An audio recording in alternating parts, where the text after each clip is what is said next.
Ladies and gentlemen, please welcome the funniest guy in the world, Jake the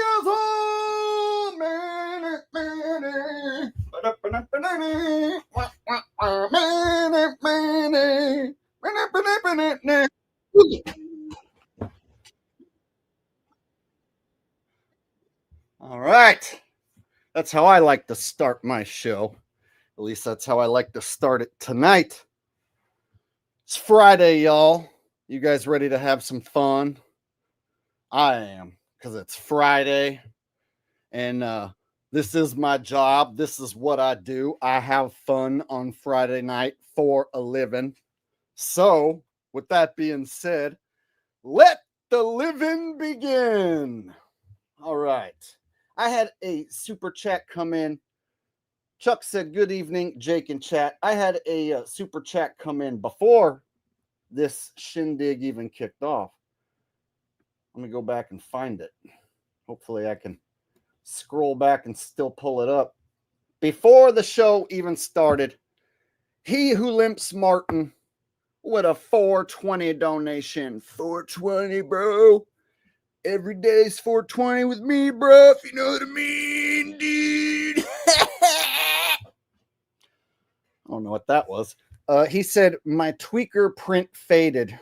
Need one on XL bike jersey. Yeah, I know how it goes, man. You know, the company that drop ships them for me, it's not the best of quality. So if you wear it a lot like I do, then it does tend to wear out after a year or two. So I've had to order my own shirts several different times because they get faded, you know, and then I'll wear it quite a bit, you know, because it's my design. So yeah, I had to reorder not too long ago. Like I think I had to get my most recent one back in like November because the ones that I had were all faded and had like holes in the armpits and stuff.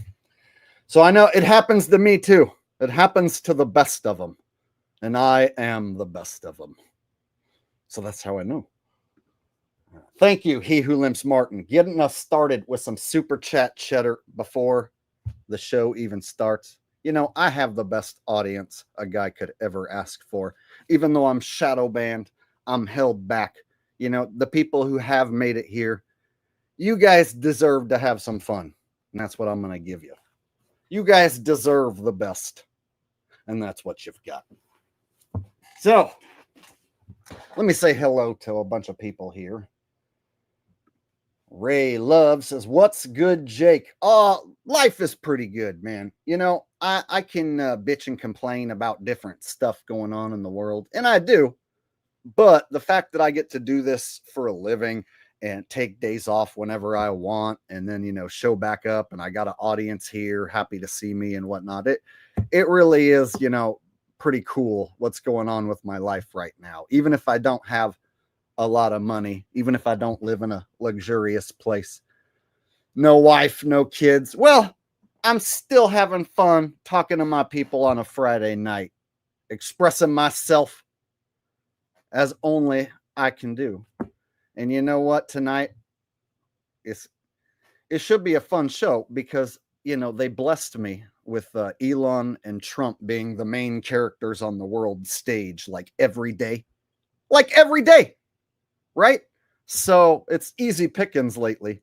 And I had my choice of like 3-4 different Trump stories in one today.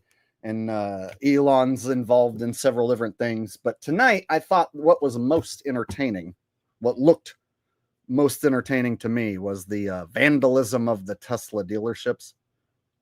You know, not just one dealership, not just two. Now it's crossed international lines. So now in Canada, they're vandalizing Teslas. Which makes me feel very sorry for Elon. Can you guys believe a hero like Elon who saved those astronauts from the space station? Yeah. Can you believe those lefty libs are oppressing him and destroying his beautiful vehicles? Can't believe those freaking lefties, those evil democrats, oppressing a hero like Elon. And that's every right-winger's take. AKA Squad says, hey, Jake. Joshua 2959 said, it's Jake. Indeed, it is me. All right. Simone, she's here. She says, let's go.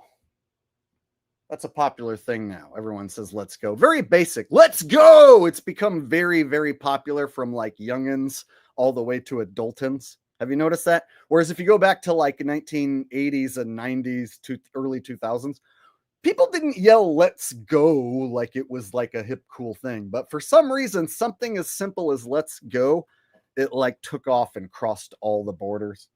I noticed it when I went to go look up like a Slipknot concert, because I was like, what are those guys up to these days? I haven't seen those guys in a long time. Let me check those guys out. And there, just before the curtain came up, all these youngins were like, let's go, and they had their cell phones out like, let's go, I want to see Slipknot, let's go.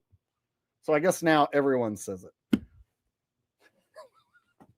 I totally just went off on a tangent over let's go. I'm crazy. I'm a crazy dude. I didn't even mean to click this comment, but I'm going to read it. In the greenhouse with my headlamp potting plants while I watch Jake. That's a good way to watch me. Simone coming in with a very generous donation. And she's a sweetheart. She donates quite a bit. She said, hey, Jake, Ralphie, and everyone. Hope you are well, Jake. Can Ralphie make an appearance and would love a Trump YMCA song and dance? You know what? That might be the fire way to get tonight started, right? A little Trump YMCA and a Ralphie appearance. Okay. First things first. What should I do? Let me do the Ralphie appearance first. Actually, yeah, we'll do that first. Come on. Come on. Come on, puppy. Here you go. Here's Ralphie. He just gets bigger every day. Just a big boogie. 5 months old. Look at him now. Now he's big. He used to like be maybe a third this size when I got him. So I've only had him like 2 months. And now he's like a big dog now. The puppy phase, like he's still a puppy, but he's not a tiny puppy no more. Yeah. There he is. Look at that puppy. Speaking of, I need to upload some new videos for him. I have videos in my phone of him. I just need to edit and upload it on his channel. So look for new Ralph videos on Ralph's YouTube channel. Ralphie the Cute Beagle. All right. Here's your bone. There you go. All right. Let's knock out this Trump YMCA dance, shall we? Do. It's fun to stay at the YMCA. My favorite place is the YMCA. Yay. They've got young men there. Oh, yes, lots of young men. And you can do what the fuck you feel. Young men. You know that I love young men because young men. You know there's lots of young men. So I'm gonna go there to the YMCA because it makes me feel so happy. It's fun to stay at the YMCA. My favorite freaking song is YMCA. Yay.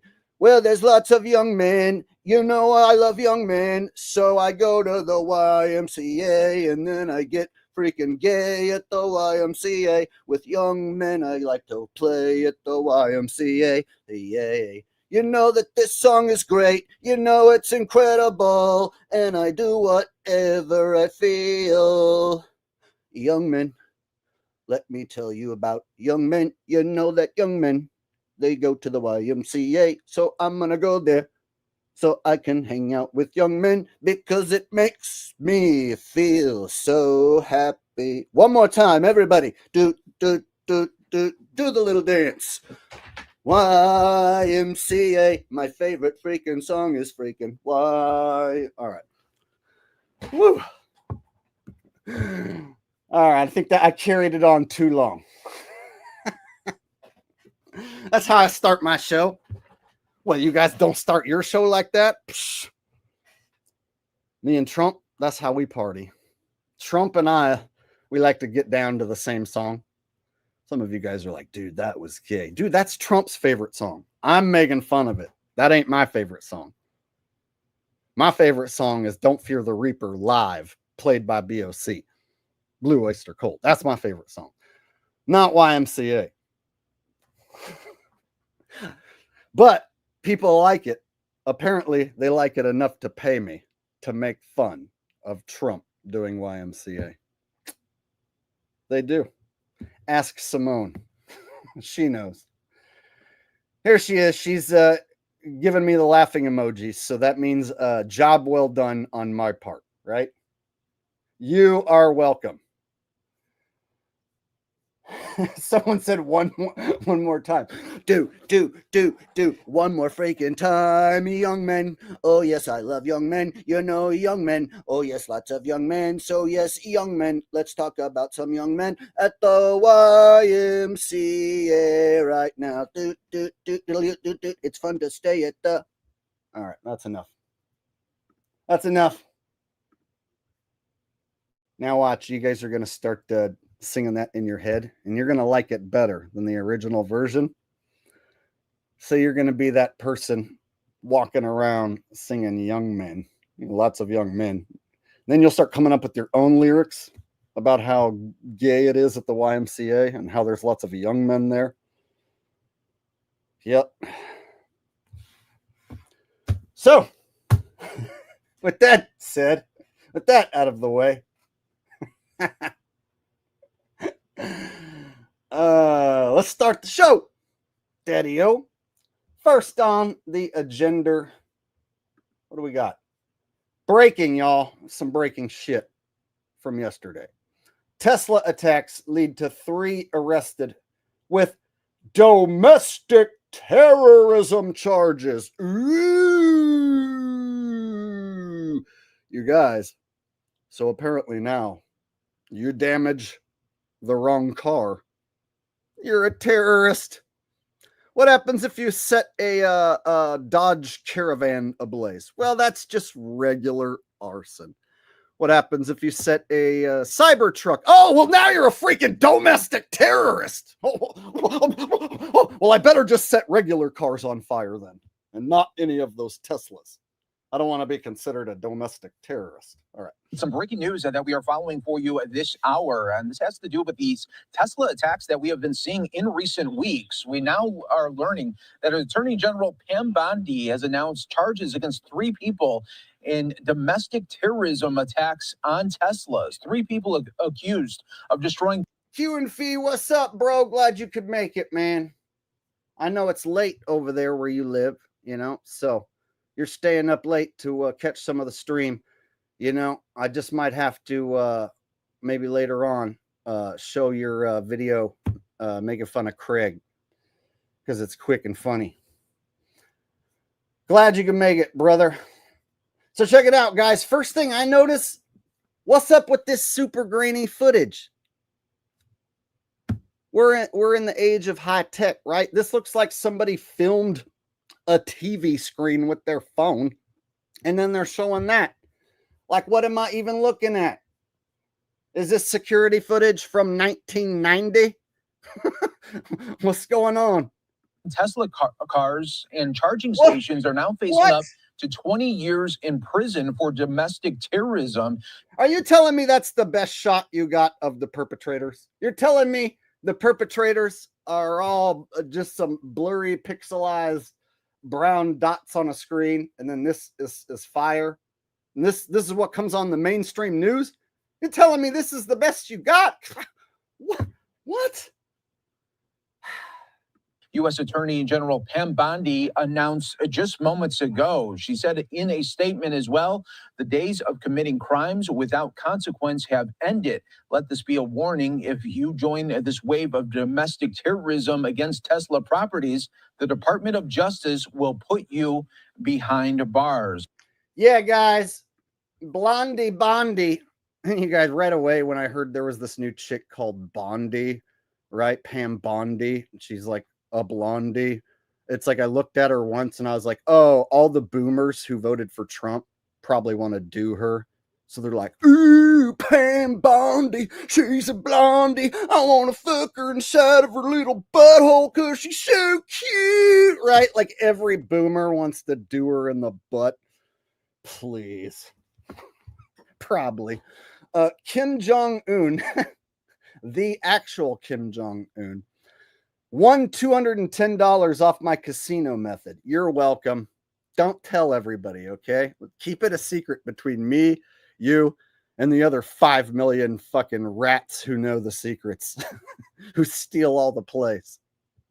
But yeah, glad you could win some money, man. Don't give it all back.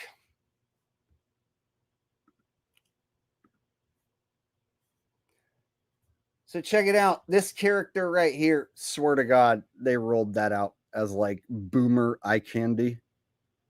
Ooh, did you hear what Pam the Blondie bombshell done did? She said anyone who messes with any of them Teslers gonna be considered a domestic terrorist. That's right, don't fuck with Elon. You fuck with Elon, you fuck with Trump. You also fuck with Kid Rock, which means you fuck with me. All right. There you go. Gotta love my typical Trumper dumper Southern boomer guy voice. And we've been seeing videos like this for the last couple of weeks. This video coming out of Las Vegas earlier this week. Again, are they videotaping the fucking TV screen? What is up with this, dudes? What? How do I even know that that's real fire? Like at this point, the quality's so bad, I might just assume that ain't even real fire. You might have had CGI make-believe fire and then film the TV screen, and then you give this to the news, and then they downgrade it even more and compress it and take a shit on it and rub some piss inside of the circuitry, and then they show it to me like this, and I'm supposed to feel sorry for Elon Musk. Well, you know what? I'm calling it out right now. All this is some bullshit right here. At the same time, Elon Musk is supposed to be considered a hero for saving them astronauts that we talked about in the last live stream. At the same time, he's saving astronauts. His Teslas are also getting set ablaze. And who's doing it? The left.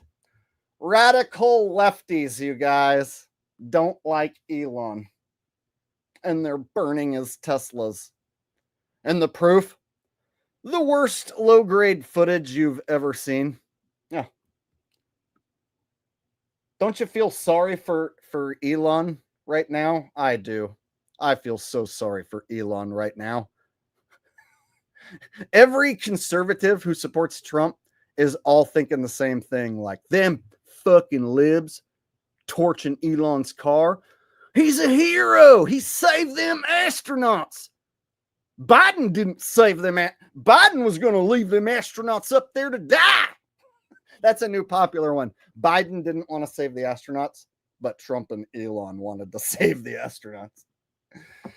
Simone said, damn, Jake, I'm a blondie. I know, but see, you got to look at it from a character standpoint, the way they insert this character right when Trump shows up again as president. Now they got this attorney general who they show a lot, right? I don't remember attorney generals that much, right? Like I can't really recall any of them because I just don't give a shit about low-level politicians and whatnot, but like, they show her a lot, and I'm like, oh, and it's like got a name that I can easily remember because I associate it with her being blonde, right?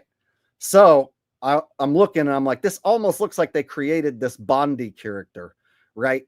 And stuck her in there as eye candy for the boomers, right? Oh, let's stick this eye candy that all the 60-year-old boomers are going to go goo-goo and gaga and splooge in their jeans. And we'll stick her over there on Trump's side. Make it look like she's against those naughty libs who are desecrating Elon's wonderful vehicles. And we're going to get to Elon's vehicles. Did you guys know at the same time that Elon is a hero who's getting oppressed by the libs, there's also a giant Cybertruck recall at the same time? So he's a hero who's being oppressed by the libs, who's also got apparently 46,000 Cybertrucks being recalled because they fall apart while driving down the road. Parts fall off of them while driving down the road.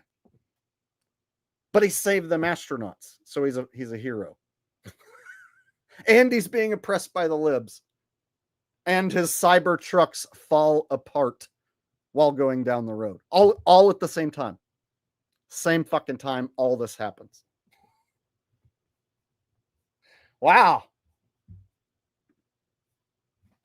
What a busy day. What a busy week. Busy these guys. The two most popular men in the world. Oh, and thank you again for the super chat donation, Simone. Very sweet of you. All right, let's continue, guys. We got several videos to get through. Some of them look a little better than this. As well, the defendants are accused of using high-powered weapons and explosives to destroy property from the Elon Musk-owned car company. Whoa! High-powered weapons and explosives? We're going to have to turn on the captions. You guys, the evil, naughty libs used high-powered weapons and explosives? You're telling me that these libs are so angry at Elon because he hangs out with Trump that they go cook up explosives and concoct high-tech weapons at home? They do some high-tech weapon building. All right, I got to hear this one more time.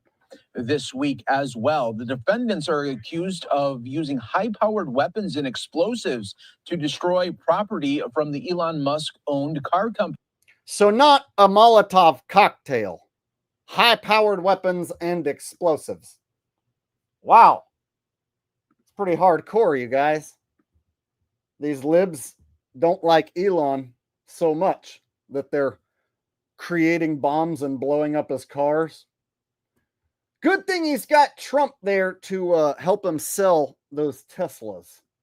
Otherwise, man, might look bad for Elon. But since he's a hero who helped save astronauts, and since he had Trump personally say that his vehicles are great, it should mitigate the damage just a little bit, right? And you got to think these lefties, you know, like, I'm like so angry at Elon right now because he hangs out with Trump. Like, Elon was supposed to be on our team and now he's like Trump's BFF forever. No way, Jose. I'm going to go build a freaking bomb right now and I'm going to go like find the nearest Tesla station and I'm going to blow it up. And this is a comedy show. This is a comedy show. I'm not actually going to do that. I realized while I was saying that I probably just set off a bunch of alarm bells and whistles. It's a comedy show. I'm just doing a character. I'm not going to do that. Fuck. I just realized I need to clarify that while I'm doing the character. So yeah, let's pretend, because it's a comedy show that I'm doing, that a lib is so angry that the first thing they think of, what can I do? I know. I'm going to go build a high-tech weapon in my basement. Then I'm going to go find the nearest Tesla dealership. And I'm going to cause havoc and destroy Teslas. And that's going to make that most wealthiest man in the world really butthurt. That'll really get his goat if we destroy some of his vehicles that he can mass produce. Yeah, you know, he's a billionaire. So if we take out, you know, few hundred of his vehicles, it'll really wreck his day. I mean, sounds like a good plan. So let's get together as many pissed off libs as we can. And let's go wreck some Teslas. What do you guys say? Because that's what the libs do. According to the conservatives, that's what the libs do. So when you look at this, you think, did he torch his own vehicles? Or are they just showing us some CGI flames? Maybe there was no torching at all. That's where I go. I go right to the easiest thing to pull off. How about no flames and just show us some fake flames? And then say that some bad guys did it who are probably on the left. Right? Some bad guys who are probably part of the left side are the ones who did this. And the reason why? It's because they don't like Elon no more. And the reason why is because he's BFFs with Trump now. And Pam Bondi says these people are going to be charged with domestic terrorism. So, guys, think about it like this. Anyone who doesn't support Tesla or has anything bad to say about Tesla, you might look like you support domestic terrorism. See how that goes? Oh, you have something bad to say about Tesla or Elon? So you support domestic terrorism? See how they can lump you into that boat? You don't think that that's a travesty, what's happening to Elon's cars? Well, then you must be one of those people who supports that sort of thing. Yeah, you got to think I've heard insurance scam, but I'm so skeptical that I don't even know if any cars were even really burned. How much real damage was really done for real? Because this footage is junk. This looks like somebody, like I said earlier, filmed the TV screen with their phone, like I do with the NFL.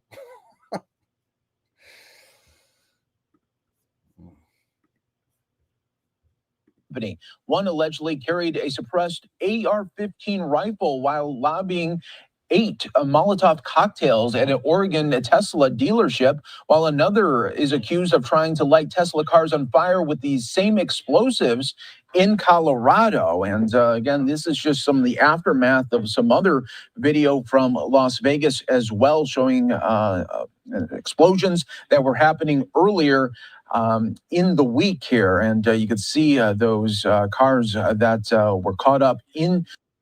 Vegas is a highly surveillanced city. So if something like this goes down, you better believe it's some sort of operation, right? Ain't no way you can just walk up on a Tesla dealership and start destroying cars and just get away with it. And all they got is this grainy footage. And who in their right minds thinks that they would get away with it? Who would think, I'm so angry, I'm going to go torch a car? You would think right away, well, then I'll end up in jail for God knows how long, right? I'll go to prison for 20, 30 years for doing that. So I better not, right? So no matter how angry you are, most people would consider yeah, the chances of me getting caught on camera, pretty strong. Now, there are some ballsy people out there who don't care. But what are the chances that multiple dealerships all at the same time in a very short time period, all around the United States and even up into Canada, all start having the same thing happen? Very, very suspect.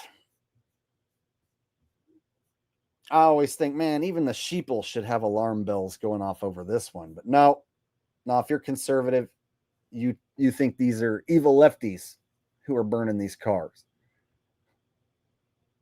The flames. We've also been seeing on social media where there is reports of Tesla cars being keyed and videos of that being put out as well. But again, Pam Bondi, the Attorney General, putting this out there against 3 people caught up in these domestic terrorism charges on these latest Tesla attacks. So we'll definitely keep an eye on that for you here on Live Now from Fox. We're coming up on a new hour. All right. So that was some mainstream news. And I got a few different clips because it happened at a few different places. So there's one that has paint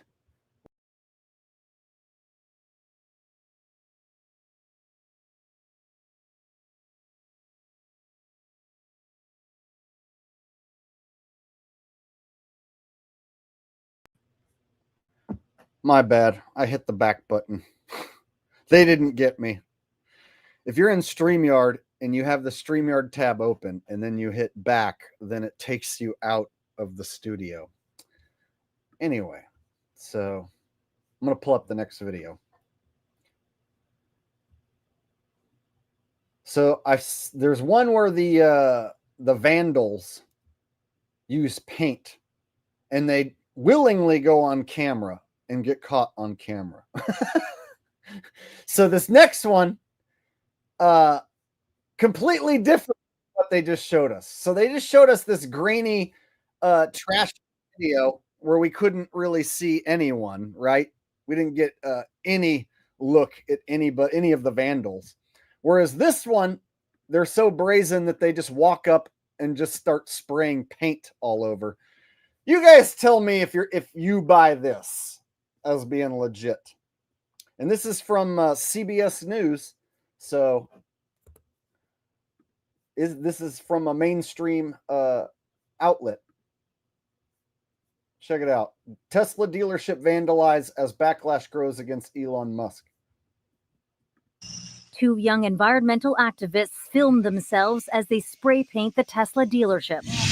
An act of vandalism in broad daylight. They took this action to take a stand against the billionaire class. Elon Musk, who is the owner of Tesla, is currently taking control of the United States democracy and is...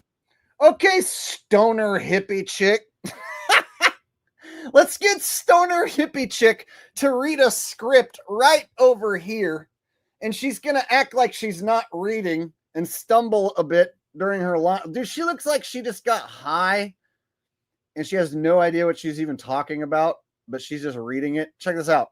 So they decided to wear these vests, y'all. The vandals. They decided to wear bright orange vests and go ahead and willingly get caught on camera. Right? Because that's what you do. 2 young environmental activists filmed themselves as they spray paint the Tesla dealership. An act of vandalism in broad daylight. They took this action to take a stand. Okay, did you see this guy right here?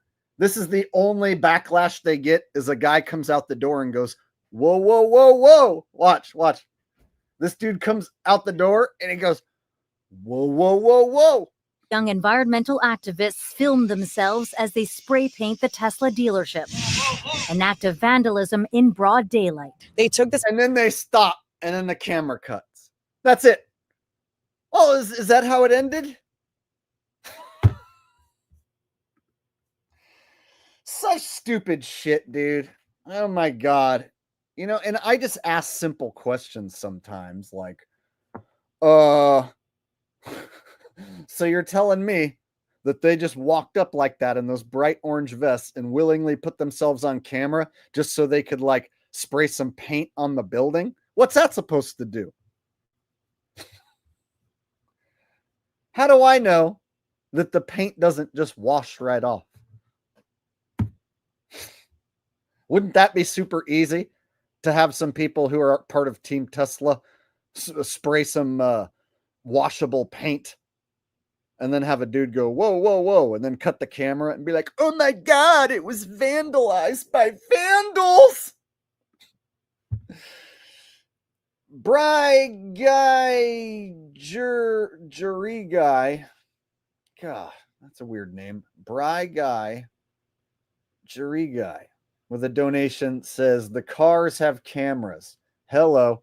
Dude, the amount of here's another thing. It's not just that we should have better footage. Random car lots here in Sacramento where I live have a security guy.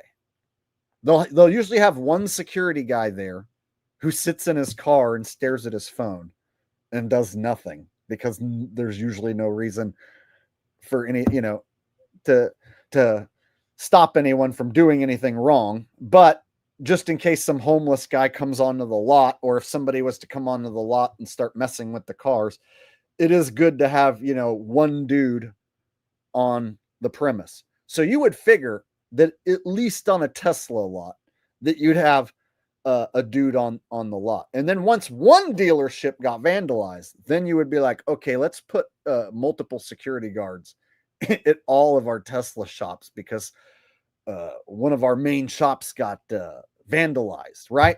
So once one shop gets vandalized, 2 shops, 3 shops, then of course you would have extra security, right? You would be ready for this type of shit. But no, they just keep catching them off guard. See what I'm saying? Just simple questions like it doesn't make sense. I can rip it apart with just basic logic. And then stoner chick right here, I'm going to get back to her. Like this supposed chick, she's like supposed to be your typical lefty hippie who's going to stick up for the vandals. Make it out like the vandals who spray paint a building are standing up to the evil Elon and Trump. Joey G1 said, Blondie Bondi, makeup, name, and character. Yep, you are always very smart with your perspectives. So, you know, it just, when I look at her, I'm like, okay, that's somebody who like is memorable. And somebody who obviously the boomers who are like 60, 70 or whatever, like they're going to look at someone like that and think she's hot, right?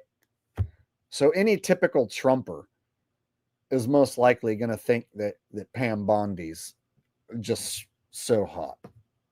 She's the bee's knees. And now that she wants to come down hard on these libs who are burning the Teslas, oh, she's the boss lady. Give her a raise. That's just the way I see it. Now, some people will say, no, it's just luck of the draw that she has blonde hair and is Bondi and is now like a character that gets shown a lot. Like, I don't remember any of the other chief executives or whatever the hell she is. So now I remember her. All right. So yeah, that was what I thought immediately when I first saw that character. I was like, a boomer eye candy. I got you. You got to have like a little boomer eye candy to add to the horror show, which is politics. You know, it's mostly like a bunch of old, ugly people. And then you have Magnificent Dawn with his golden locks. And you got Bondi with her magnificent golden locks. All right. All right, let's listen to what she says again. This is funny. Paint the Tesla dealership. An act of vandalism in broad daylight. They took this action to take a stand against the billionaire class. Elon Musk. They did this action, vandalizing a building, felony vandalism. Like if you paint a building that didn't ask you to paint it, that's felony vandalism. But no, what she's saying is they're taking a stand against the billionaires. Broad daylight. They took this action to take a stand against the billionaire class. Elon Musk, who is the owner of Tesla, is currently taking control of the United States democracy and is dismantling it by defunding all environmental protections. So therefore, if you put some paint on his buildings, he will stop. And he will leave you alone. And he will go away and never do it again. Sounds like a good idea. Hey guys, you know what'll make Elon stop cutting all these programs that the libs love so much? Paint his buildings, torch his cars. He'll be like, no, my Teslas, my buildings. Okay, I'll stop with my Doge stuff. I'll stop investigating where all the money's going. I'll leave you alone. Just please don't paint my buildings. That's what he's going to do. You know what? I should have did that in an Elon voice. I missed an opportunity. Let me do that instead. Please don't ruin my building. They're far too nice, and I didn't build these wonderful machines for them to be destroyed. I built them to take you places. So please don't destroy democracy by destroying my great company. it really is quite a travesty that it has come to this. You know, I just saved the astronauts from outer space. Some say that I'm a hero. Others say that I am mean. All right, there you go. It's a little Elon. Took me a second to like slip into character, but I think I got a little Elonish for you. He likes to randomly laugh at himself when he doesn't say something funny. You really should take one out for a test drive.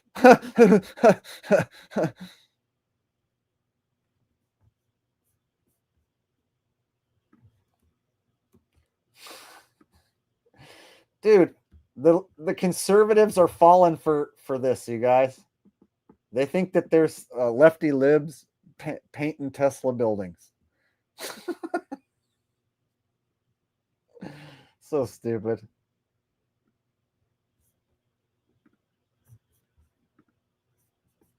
All right. Look, I mean, just look at the scene. Let's wear our hipster pants and like let's wear our bright orange like vests that are used for like construction and for like convicts who like pick up trash and stuff. And let's go down to the local Tesla dealership and then let's use our pump and spray paint majiggers that we got from Home Depot. We paid for these brand new paint and spray majiggers. Neither one of us know how to paint, obviously, but we're so freaking pissed off at Elon Musk. We're going to go paint his dealership pink, and it's really going to get his goat.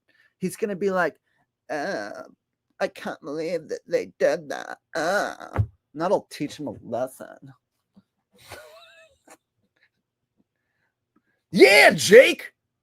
Them evil Democrats did do that. I don't understand why you don't like Trump and Elon. They're trying to fight back against these bastards. You telling me you want these sons of bitches running around lighting cars on fire? How would you like it if they painted your house and lit your car on fire? Well, I guess I wouldn't like it. You know what? You're right. That boomer makes a great point. I wouldn't like it if these guys did that to me. So therefore, I should buy a Tesla. He is a hero. You know, he saved them astronauts. This is so stupid. The latest in a spate of crimes targeting everything Tesla. Oh, they got a sign too, you guys. It's the latest in a spate of last generation. They're the last generation of paint and spray homos. crimes targeting everything Tesla, as founder Elon Musk's influence grows in the White House. Vehicles and charging stations have been defaced or damaged. No! And showrooms the site of Tesla takedown protests in recent weeks. The FBI's Joint Terrorism Task Force is in recent grows in the White House. Vehicles and charging stations have been... Spoiler alert, I'm going to show some videos later that are talking about 46,000 Cybertrucks being recalled because parts fall off while it's going down the road. Pieces come off of it. So there's a gigantic recall on this exact model. At the same time that people are torching and vandalizing them.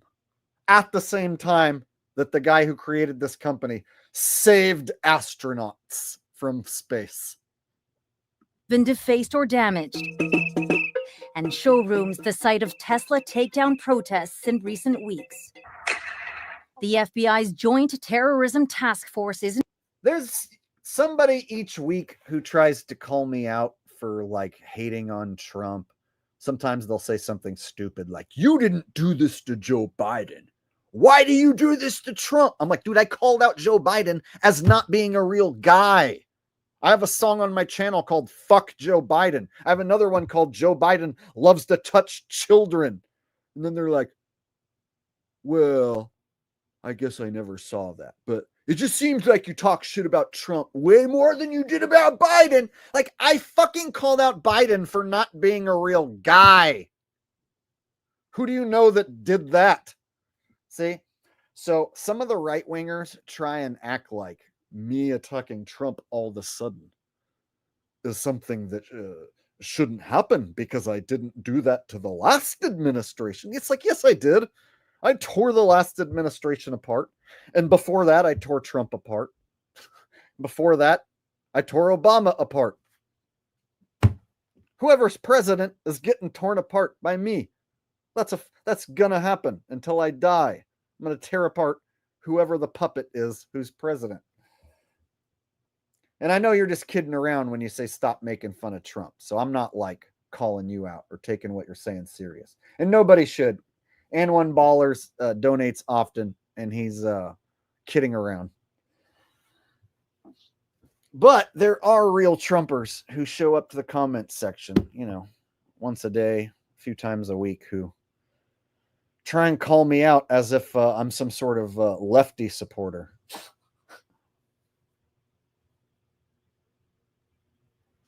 All right, let's continue.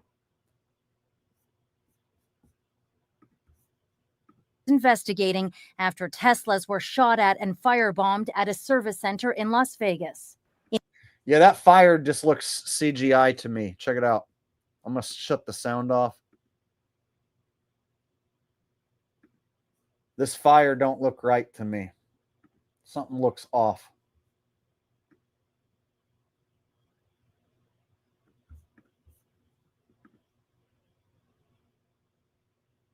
What do you guys think? Something about that fire and the fact that like it's such low grade audio in a time where like every security camera everywhere, especially on a Tesla dealership, should be nice and clear, right?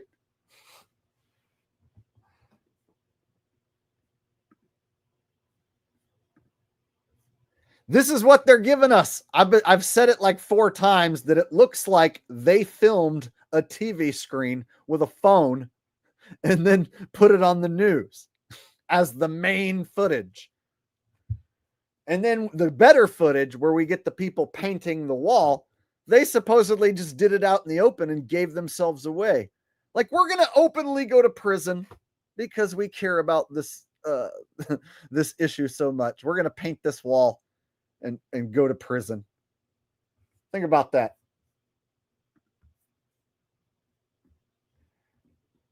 These people right here, if what Pam Bondi says is true, they're going to be labeled domestic terrorists and they're going to get 20 years in prison. And they're cool with that. They think that they did their part. They're just going to spend their next 20 years of their life in prison and be like, well, at least we stuck it to Elon by painting one of his many buildings. There's nothing about it that makes sense, y'all. From a vandal standpoint, from a lefty standpoint, from an Elon standpoint, all of this is just stupid. In Vancouver, the International Auto Show says it has removed Tesla as a participant at this week's event. The political position on this has absolutely no bearing on the decision. This is purely from a safety point for our guests and our attendees. Musk says he is shocked by what he calls hatred and violence from the left. Tesla is a peaceful company. We've never done. Whoa. Where's the black MAGA hat? Where's the sunglasses? Where's the black overcoat and undershirt? It's almost like they have the black MAGA hat fake Elon who hangs out with fake Trump. But then they have this non-MAGA Elon do the more serious TV spots. Done anything harmful. I've never done anything harmful. I've only done productive things. So I think we just have a deranged. There's some kind of mental illness thing going on here because this doesn't make any sense. But Musk has seen. You guys, this is like, one of the smartest, richest dudes in the world And listen to the way he speaks and some of the stupid shit he says. I think we just have a deranged. There's some kind of mental illness thing going on here. I think we just have a deranged. I think there's some kind of mental illness going on here. With who? The people who did this to your cars? They're just deranged and it's mental illness? That's it? Because this doesn't make any sense. But Musk has seen the No, it does make sense. You have cars that are falling apart when they go down the road and being recalled. So at the same time, you make it look like the naughty, evil leftists are oppressing you. And at the same time, you are participating in a psyop where you supposedly saved astronauts from space, making it look like you're some sort of a hero, when we all know, that my audience all know, that outer space is fake. Outer space missions are fake. They're lying about it. So, yeah, it does make perfect sense. You're a fucking liar and a puppet on the world stage. And this is made, all these psychological operations are made to make Elon look good to the right, while make members of the left oppose him. So they can keep it nice and divided the way they like it. That's what I was trying to spit out. So they like people on the right now. They want people who are conservatives, who support Trump. They want them to take Elon in as family. And they've pretty much succeeded by pairing him up with Trump BFFs. So by taking this route that evil lefties are firebombing his cars, it's almost like when Trump got that ass in the nation attempt on his ear. It caused the right-wingers to have even more support for him. So this is like a cheaper, lamer way to garner support for Elon in the midst of his Teslas being recalled, is you make it out like the evil, naughty Democrats are torching his cars because he's looking into all the wasteful spending and cutting out all the wasteful money that was being spent by evil Biden and his regime. Shady Davy D said 400 in the chat. Hit the like button. Good idea. Everybody smack the like button right now. It really does help. It goes a long way. If you're having fun, if you're enjoying what I'm laying down, hook a brother up. In fact, I'm willing to give you all free Trumptricity for the remainder of my term, and I'm looking into getting a third term, quite frankly. It's going to be incredible. You'll never have to vote again. We're going to do away with the whole voting process, and all you got to do, each and every one of you, hit the thumbs up right now. By hitting the thumbs up, you endorse me, you vote for me, and I will, in return, give you free Trumptricity in all your lovely homes for the remainder of my presidency, which, like I said, may continue longer than the next 3 3/4 years. Some of you might be wondering, what are you going to do when I have to step down as your president? That's why we're looking into me not having to do that. That's right. We're going to get rid of that whole process. It's going to be wonderful. You'll never have to worry about the election getting stolen again. I'm just going to spill the beans. I'm going to be a new king. All I got to do is get a few other world leaders on board with me, and I will be a new king. That's what's going to happen. It won't just be a third term. It'll be a fourth term and a fifth term. That's the only way to make America great again. Lemming in a shiny metal box said, will Elon and Tesla produce the next Batmobile? Jolly good show, Sir Jake. You know what? A Tesla Batmobile sounds just stupid enough that they might do it, right? Some product placement in the next big Batman movie, the next big Batman remake movie, Batman Part 33, with a Tesla Batmobile that runs on Trumptricity. You know, I haven't been to a movie in a long time, but I'd probably go watch Batman 33 if there was a Tesla Batmobile that ran on Trumptricity. Actually, if Trumptricity gets invented and they start running anything on Trumptricity and I don't get a giant check from that, I'm going to be really pissed off. I don't know what I'll be able to do about it, but all right. Thank you very much, Lemming in a shiny metal box. You know what my favorite Batmobile was? Was the one from the 1990 Batman movie with Michael Keaton and Jack Nicholson as the Joker. That Batmobile is my favorite because it's like sleek and long, and it's like has armor and guns and stuff, but it's not like, it doesn't have too many nooks and crannies and stuff on it to where it doesn't look like a car anymore. So my favorite one was that one that Michael Keaton drove in 1990. That was the best Batmobile. And then when they kept upgrading it, it just got shittier and shittier, in my opinion. But that's neither here nor there. All right.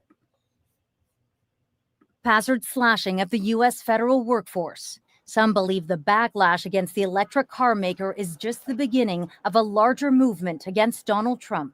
It's kind of the low-hanging fruit in a mass protest that is going to ramp up against, this kind of whole administration. This growing wave of anger directed at Tesla is having an impact on its bottom line. Shares have fallen more than 40% to vandalism. All right, y'all. So, as we know, after the ass in the nation attempt on Trump's ear, support grew for Trump. And hardcore conservative Trump supporters were like, they're trying to kill him. That's how you know he's doing good work. You know he's cleaning up the swamp. That's why those evil Democrats are trying to kill him. The deep state's trying to kill my orange jab daddy because he's so good at making America great again, and they don't want America to be great again. So that's why them evil Democrats tried to kill him, right? So using that same logic, instead of like doing an ass in the nation attempt on Elon, instead of having shots ring out at Elon, right? Instead, they're going to go after his dealerships. Right at the same time, his Cybertrucks are being recalled. Wow. The timing. This is wonderful. Those evil Democrats just so happen to be attacking his car lots right about the same time them Cybertrucks are being recalled for falling apart. All right. Patrick Shea said, sharing AP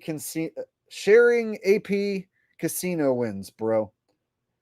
Yeah, I have shared plenty of tips on that, and there's guys on YouTube who've given away like all the secrets. So there's channels that do AP play in Las Vegas every day, and they post a lot of their secrets, and they have Patreons that you can join where they give away all their tips. So it comes down to how many man hours you're willing to walk around, because there's days where you just won't find that many good advantages, even at a busy casino. Some days that you just won't find it because other players will be there. The competition's fierce.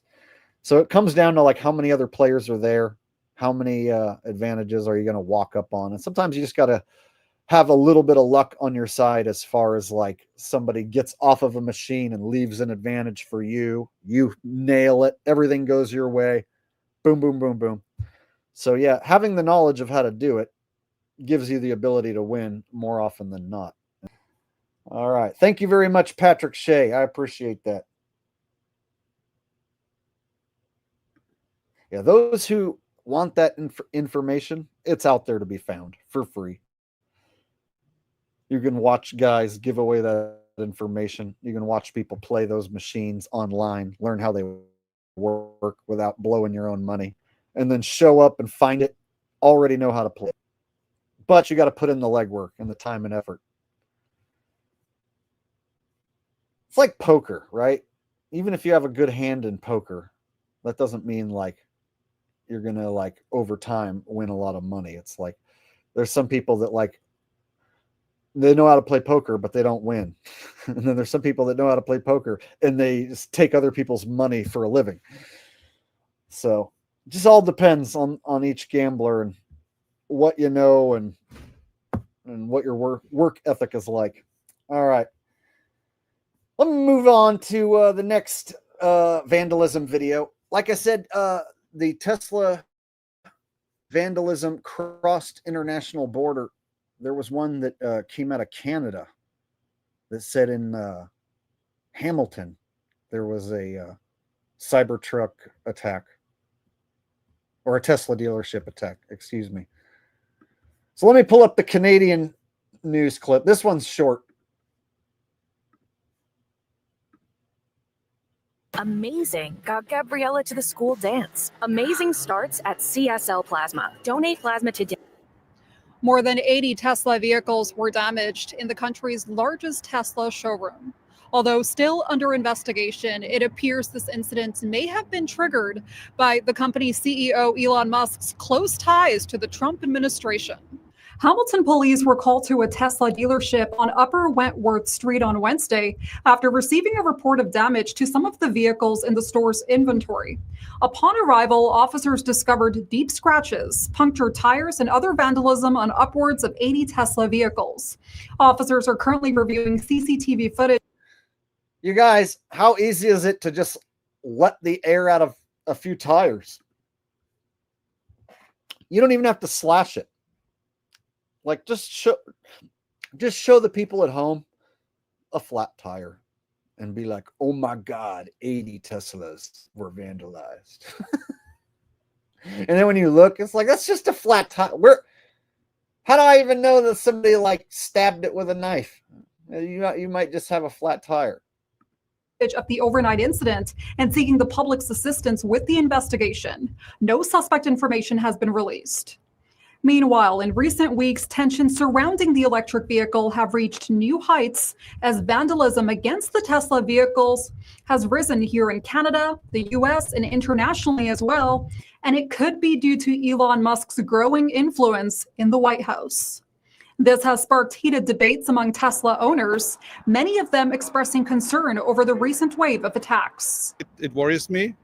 I'm driving basically every week down to the US for business.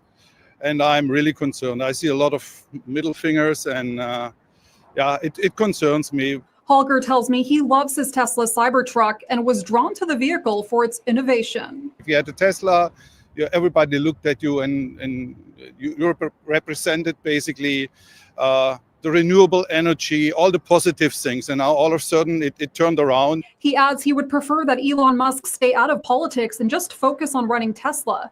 Now, I spoke with Samit, and he tells me his family just got rid of one of their Teslas. His support of the Trump regime is really, I think, not just me, but affected a lot of people in Canada and the States, worldwide, really. So I don't know if buying Tesla in the future is something that I would do. And if I was, the stock's crashing, and if I was a shareholder, an employee, I'd really put some pressure on the board to get Elon out of there. Some also expressing disappointment over the attacks on Tesla. If you don't like the car, don't damage the car. Just don't buy a Tesla, boycott a Tesla. But people that are like scratching cars, damaging, there's like cameras everywhere. It's like, yeah, there's grainy, shitty cameras across the street that don't capture shit. All right, so not much to see in this video except some flat tires, right? But that one came out of Canada. So the vandals are active north of the border, right? All right.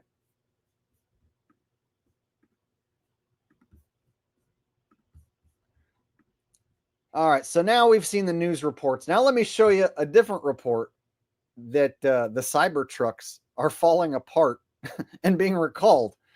So when you hear this report, then you're going to be like, oh, well, all these thousands of Cybertrucks are being reported as trash that's falling apart, basically.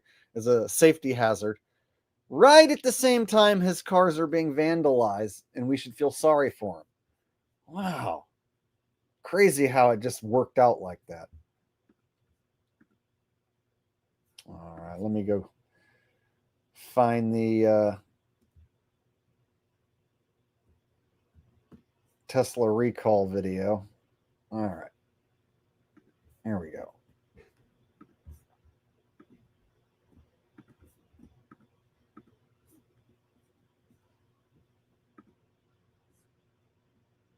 Explore handpicked hotels through the edit.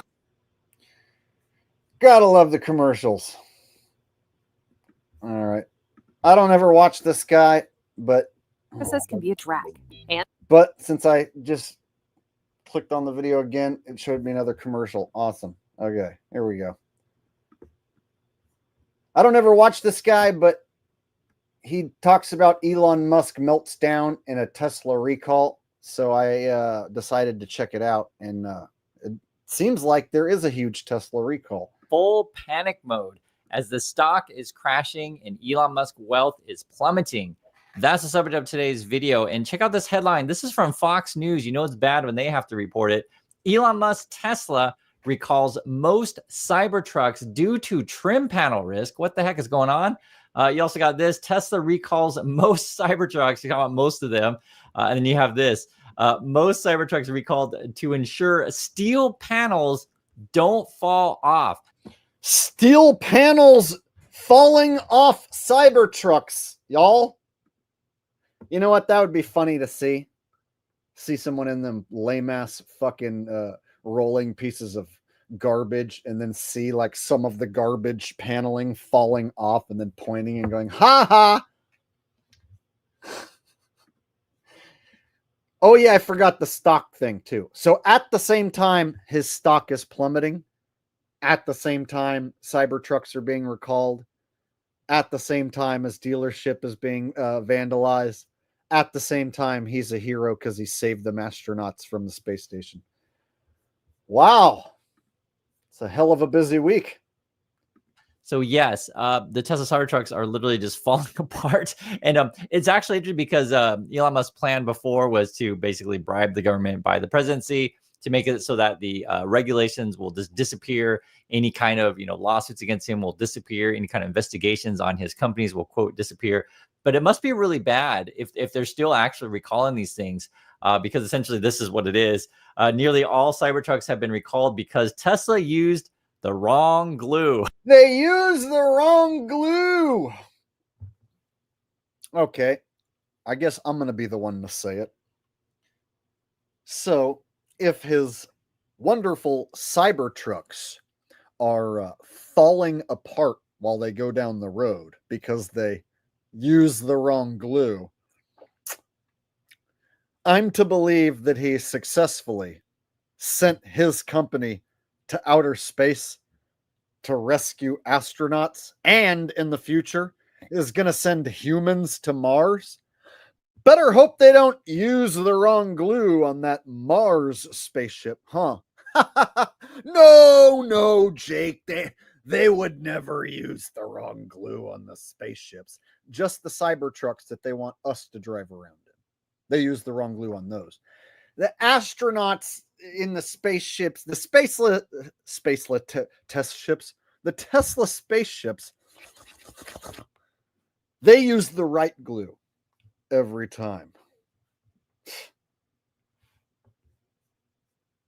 All right. Let's hope for those astronauts' sake in the future that they don't use the wrong glue by accident on any of those rocket ships. Yes, it really is that bad. But yeah, guys, Elon Musk says we're going to go to Mars. Have a watch of this. If man lands on Mars in 29, how soon after that do you land on Mars? Fucking never, because Mars is a reddish twinkly dot in the sky. It's like a star, except it's a wandering planet, but it looks almost like a star, and so it's not a physical terra firma that you can land on. And so pictures from NASA will show you desert features and canyons and stuff. But if you look at it through any like amateur telescope, it doesn't you don't see desert features and stuff. You just see like a reddish twinkly dot. And so nothing can land on Mars because it's not something that can be landed on. And so any talk of a mission going to something you can't land on is all bullshit. And anything that they show you in the future of people going there or rovers going there, it's fake, or it will be faked. It remains to be seen. I'm not sure. So did you guys catch that? This was the question. Now remember, Musk is like, oh, okay. And then unrelated, this guy sent me a super chat, Jesse G-Man, with a New York Giants logo. Bro, why you have a Giants logo? Football's fake. You should become a former fan. If you have G-Men in your name and a Giants logo, football's fake. The Giants lose on purpose. And they just had a terrible season where they lost almost all their games on purpose. So do you really want to root for fake football? You got your championships with Manning, Peyton Manning's little brother. And so now you should know that football's fake and you should give up the logo. But anyway, since you're asking my 3 favorite bass players, I like Charles Berthoud because he's become like the top bassist in the world. Charles Berthoud is like, he just like in the last 3-4 years has become like the best bassist across the board. He can play like anything. He can play Victor Wooten's stuff, Les Claypool's stuff, Flea's. So he can play anyone's stuff.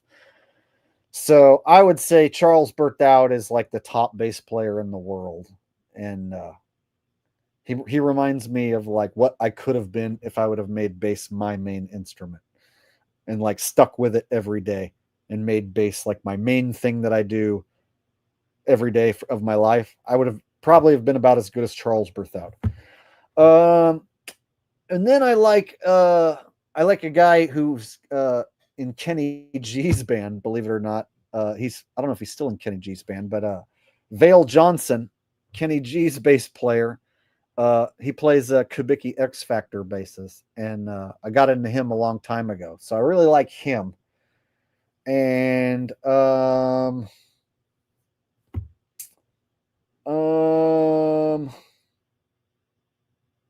then I guess just to be typical, I'll just say Victor Wooten because he's considered like one of the best slapper guys in the world. So I'll just say Vic Wooten just to throw out a name most people will recognize if you like slap bass.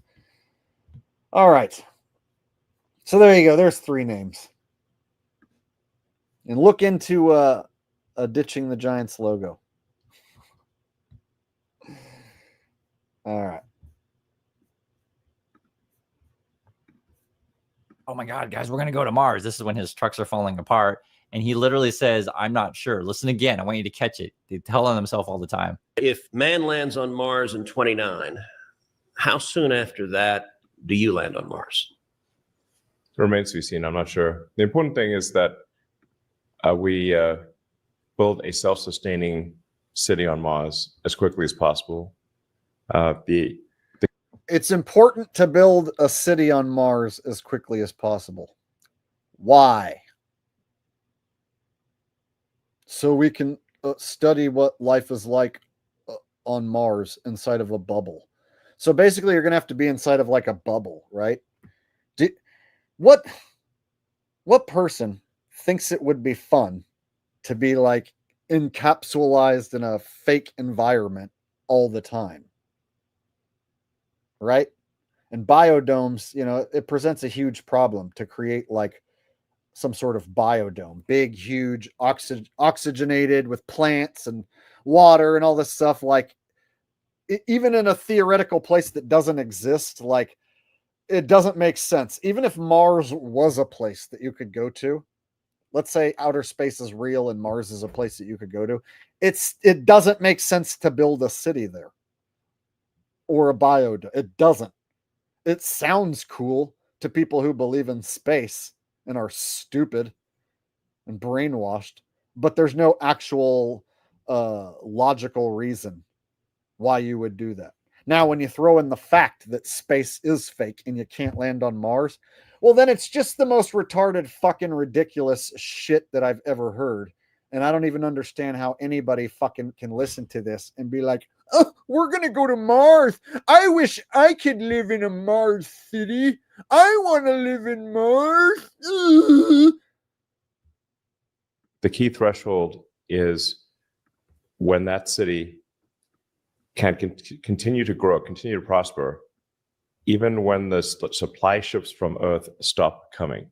So guys, that's Musk's plan. Build a city on Mars. Can continue to grow, continue to prosper, even when the supply ships from Earth stop coming.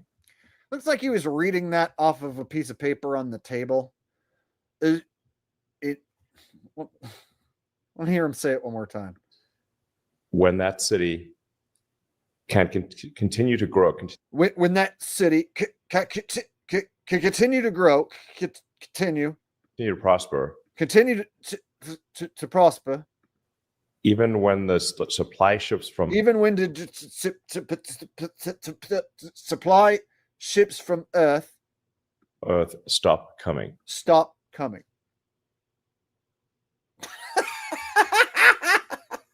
Oh, okay, smartest, most rich, awesome guy. Can't wait. I can see why he's so smart and rich. Because he's so well spoken.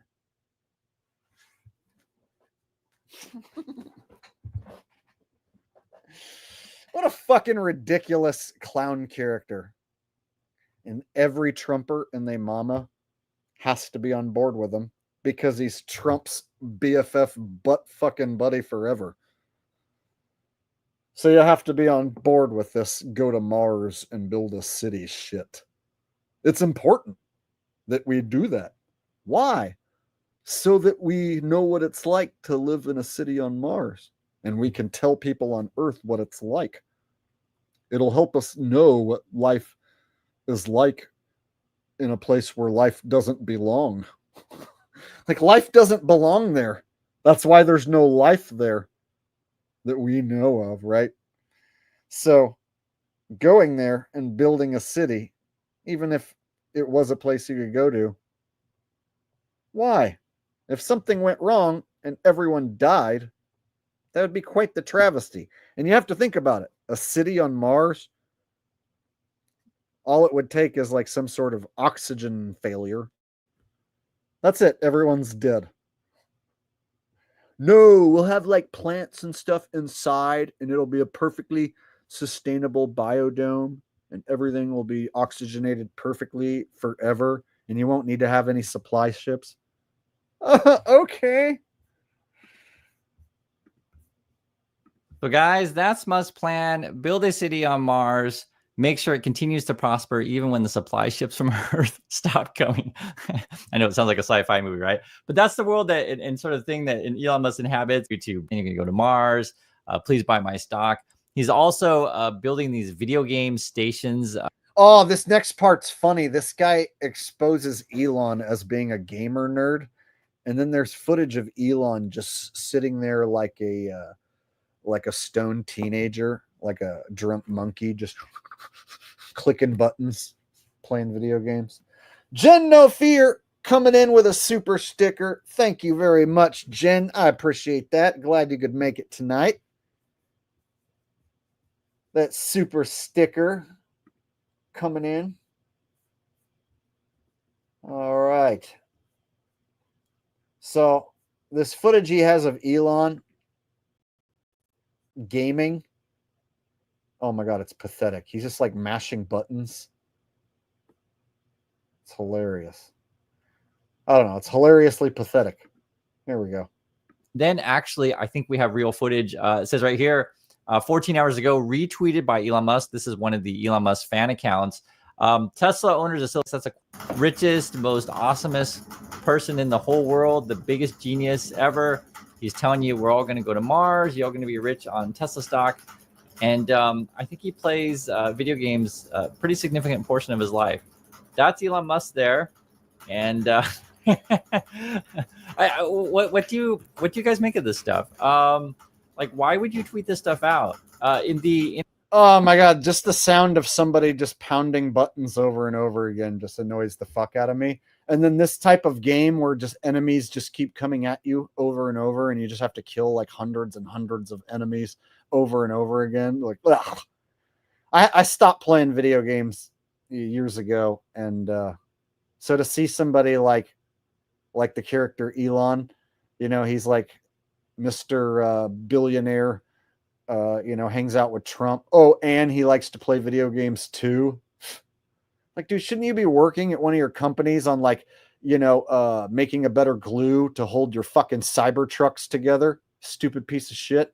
Interview before with Ted Cruz, they were talking about how Elon says that he doesn't really sleep that much.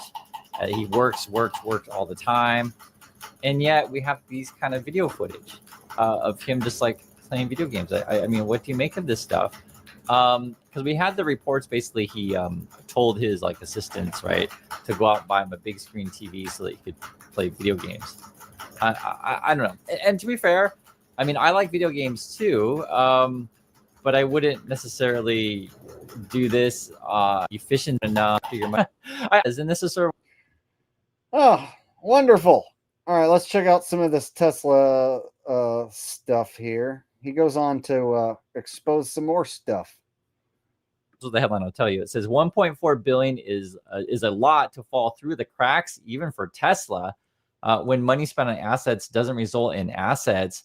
This is a related headline. Tesla is somehow missing 1.4 billion. Where did the money go? Don't you love that when you hear stories like that? It's like the money's phony anyway. We were talking about a company that's interwoven with the government.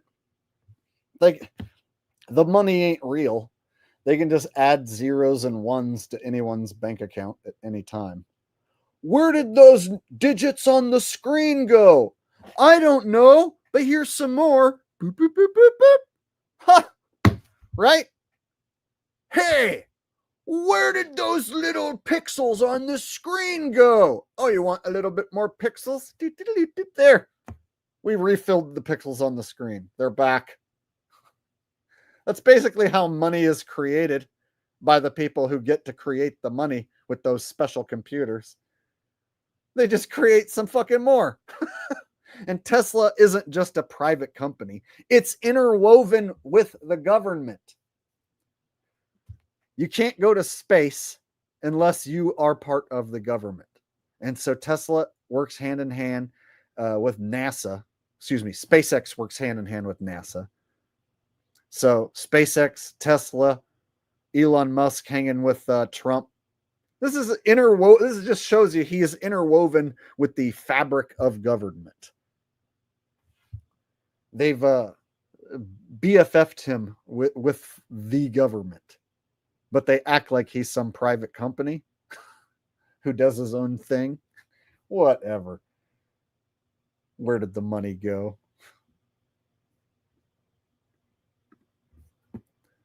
NGA Brett says Trump and Elon equals Thelma and Louise. You know, there's some people like myself that wouldn't mind seeing them two dudes drive off of a cliff. Just keep going, Thelma. Keep going, Wayne. You gotta be old to remember those references. Anyone who's not 40 and above is going to be like, Thelma and Louise? Who's that? Is that like Bonnie and Clyde or something?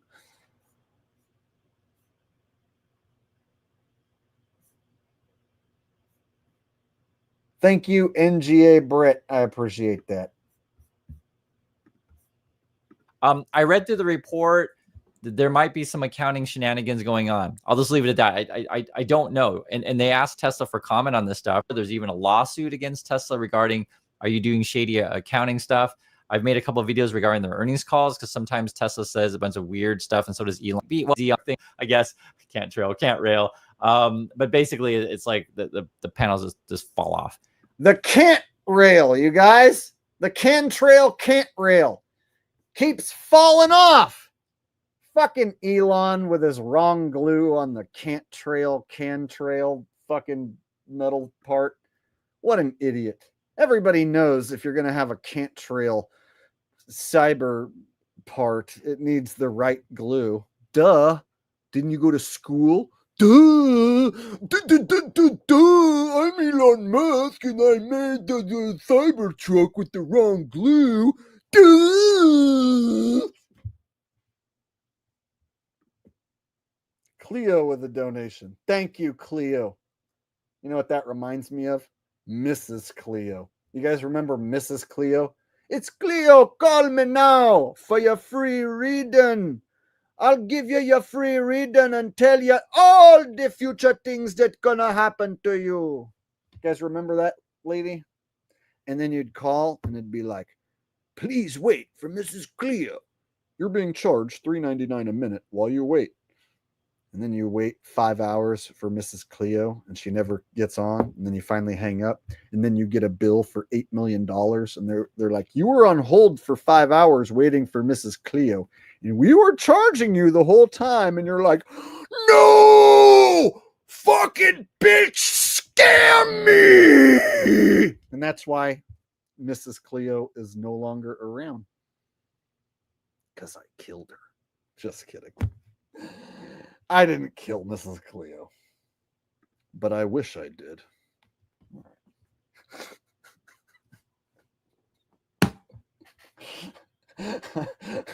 Man, that's ridiculous. All right, let's continue. And which is clearly unsafe, and it's fascinating because again, Elon Musk's plan was to buy the government so they wouldn't investigate him. On top of that, they got people now on TV. This is Howard Lutnick, the Commerce Secretary, right? Part of the Trump cabinet. He's trying to get everyone to buy Tesla stock. This is so surreal. You have to watch it for yourself. We'll watch it together. He's the guy who's going to build the next generation technology. I think if you want to learn something on this show tonight, buy Tesla. It's unbelievable. So he's referring to Tesla stock. He's like, buy Tesla, right? Isn't this insane? The government's like, oh, you have to buy Tesla stock. What? It's laughable and sad at the same time because sadly people will fall into this trap. It's all the scam, guys. Watch some more, though. That this guy's stock is this cheap. It'll never be this cheap again. When people understand the things he's building, the robots he's building, the technology he's building, people are going to be dreaming of today and Jesse Waters and thinking, gosh, I should have bought Elon Musk's stock. I mean, who wouldn't invest in Elon Musk? Isn't it crazy? Now they're going to go on to talk about how awesome Elon Musk's robots are going to be. Because so there you go. Elon Musk, his Teslas are being recalled because he used his company used the wrong glue, and Cybertrucks are pieces of shit. But at the same time, evil Democrats are vandalizing his wonderful Cybertrucks. Oh yeah, and Trump literally just last week told us all that Cybertrucks are great and that Tesla's great, and that he bought one that he can't drive so that his staff could drive it. Remember just last week, maybe it was 2 weeks, Trump personally for 30 minutes did a commercial with Elon endorsing Tesla, said how great and wonderful it is.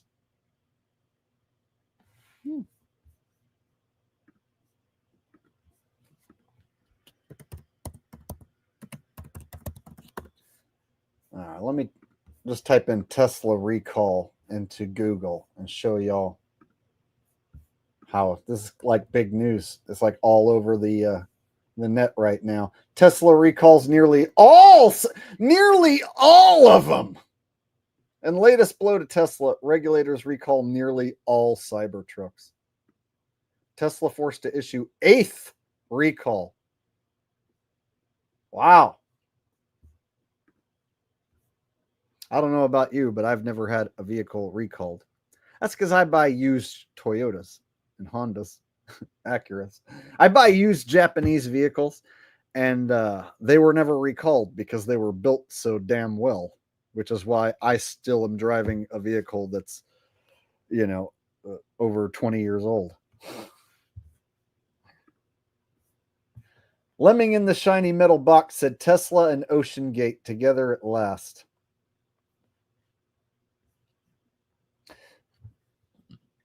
You know what I was thinking was how come they blame Biden for not wanting to save the astronauts, and then SpaceX gets credit, and then by default Elon gets credit for saving the astronauts from the space station.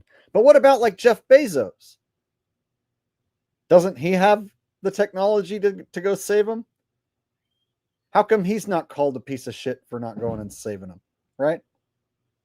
So it's like, oh yeah, there's the other billionaire that has the space company as well. He didn't want to be bothered with trying to save them astronauts. So let's blame Joe Biden for not saving them, and then congratulate Elon and Trump for fucking saving them. Then the more you think about it, like, NASA shouldn't need the approval like of the president to like go save their own astronauts in space, right? They should be able to just go right, but it shouldn't have been an issue. It should have been simple to just go up there and get them, right? So they had to like come up with some reason like, oh, they're stuck up there and only Elon and his company can get them down. Not Jeff Bezos. He doesn't have the ability.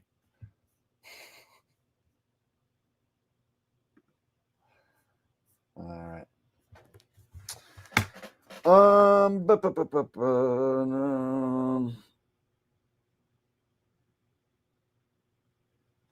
right.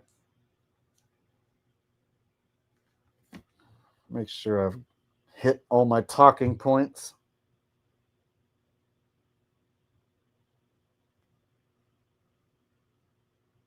All right. So that brings me to guaranteed misery. I want to talk for a minute about something called guaranteed misery.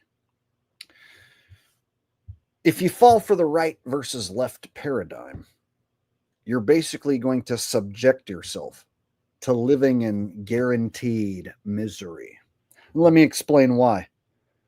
Every Trumper and their mama, every hardcore right-winger conservative type, bitched and moaned for 4 years, right, while Biden was president, and everything wrong in the world was Biden's fault. They lived in misery for 4 years. Joe Biden's ruining this country.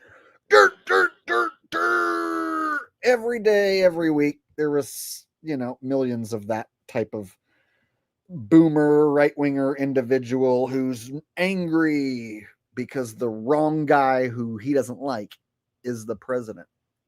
So when you fall for the right versus left paradigm and your side loses, you have to live in misery for 4 or even 8 years. So there were hardcore right-wingers who bitched and moaned about, oh, bummer, I hate oh, bummer. Oh, bummer is the worst president we ever had. Right? For 8 years, he was oh, bummer. Now flip it to the other side. If you're one of them ladies who voted for Kamala and Hillary, you have to live in 4 years of misery when Trump is president. Trump coming back equals 4 years of misery for every liberal lady. Every typical lady who's like, I voted for Kamala because I'm a lady and she's a lady and I want to see the first lady be president because I'm a lady. Those types. Yeah, they had to be miserable for 4 years, then be somewhat happy that Joe Biden won. And at least Trump was out of there. But now they're back to 4 years of misery.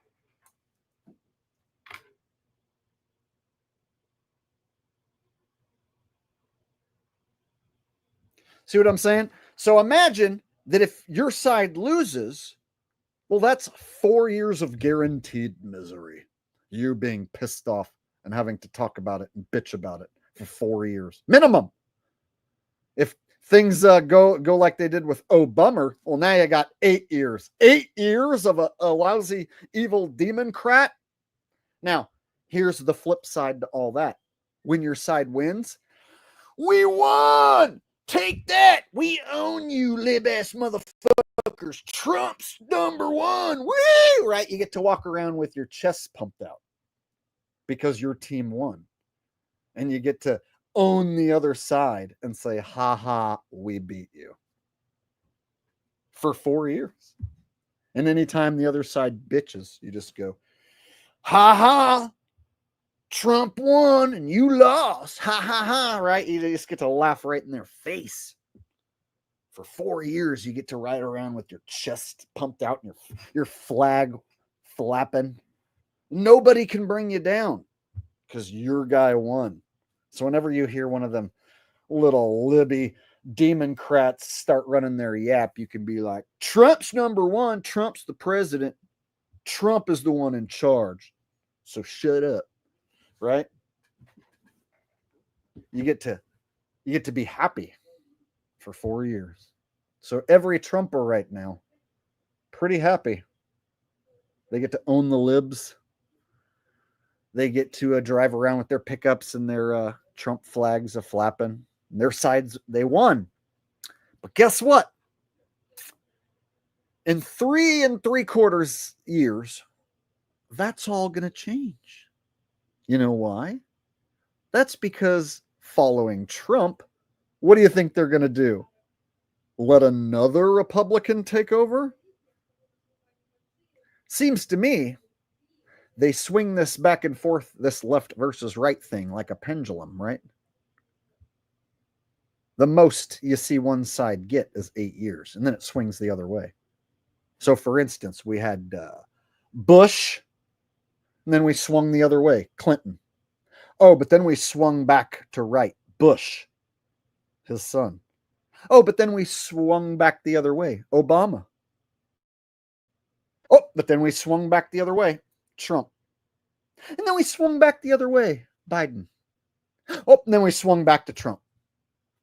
So what makes you think that they're going to run with another Republican when Trump leaves office? You really think they're going to have another Republican ready? You really think they're going to let the Republicans like have this extended run?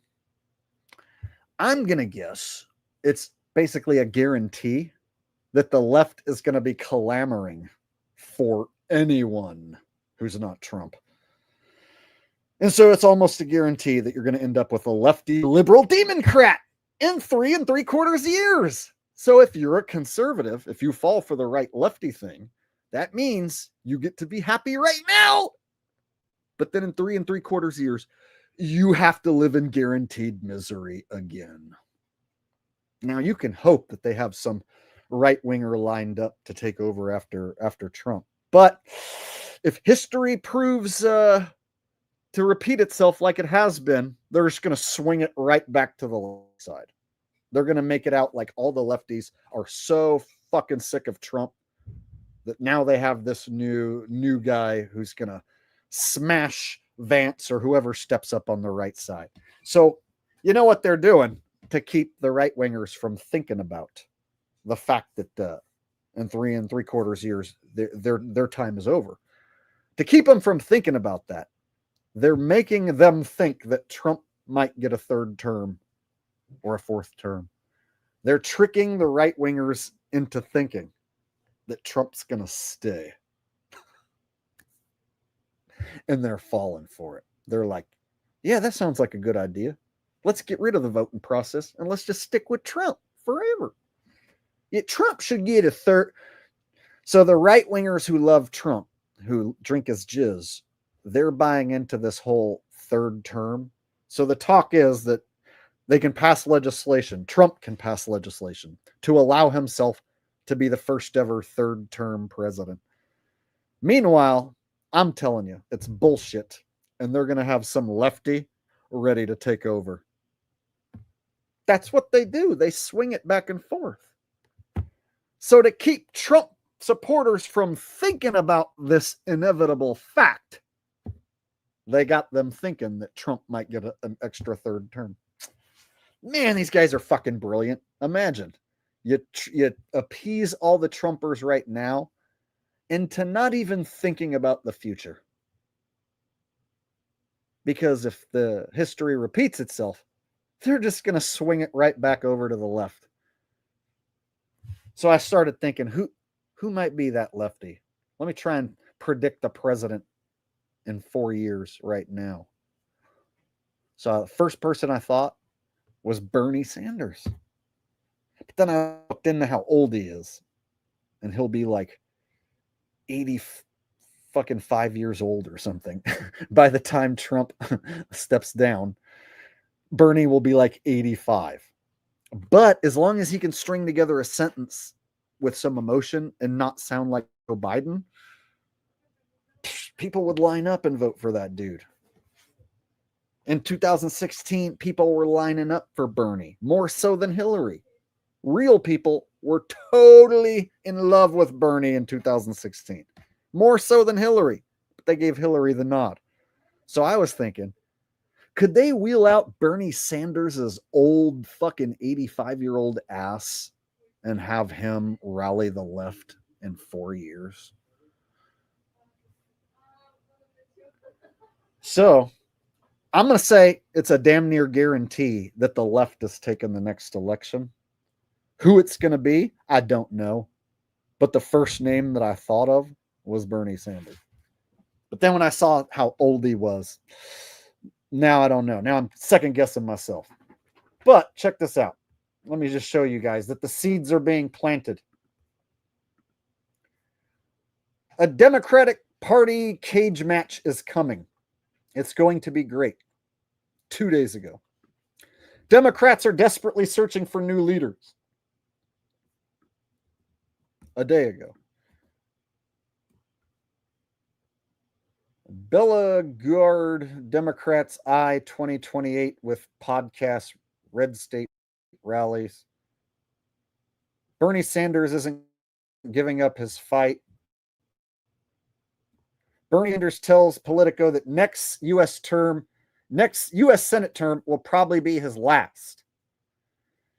So I can't say for sure it's going to be Bernie, but I will say that they swing that presidential pendulum back and forth. Ever since I was born, that's what they do.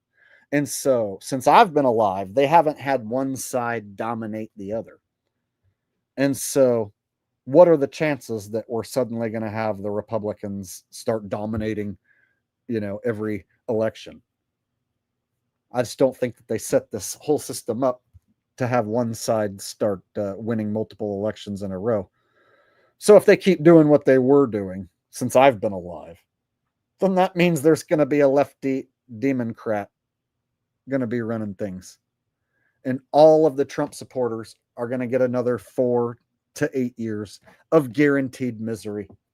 So every single Trumper who walks around with their chest all pumped out, their day is going to come in about 4 years.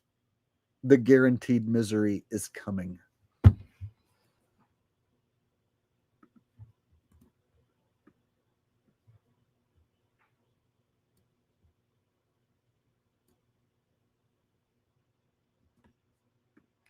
Free education, healthcare, and money for everyone. Vote Bernie.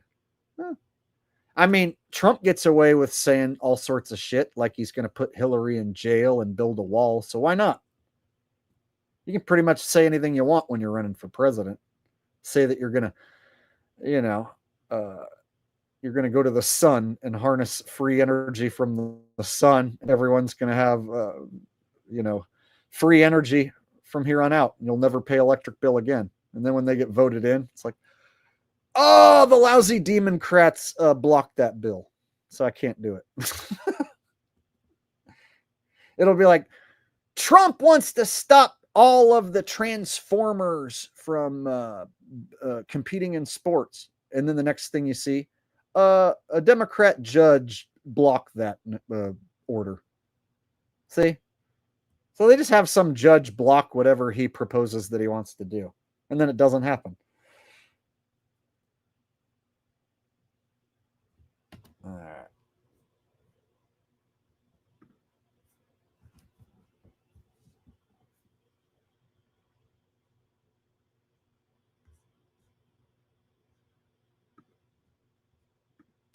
I feel like The Rock and The Rock teamed up with like some other political candidate could actually work. He would actually get votes. As stupid as it would look to see like The Rock running for president, I could see people falling for his charisma if he was given the right script.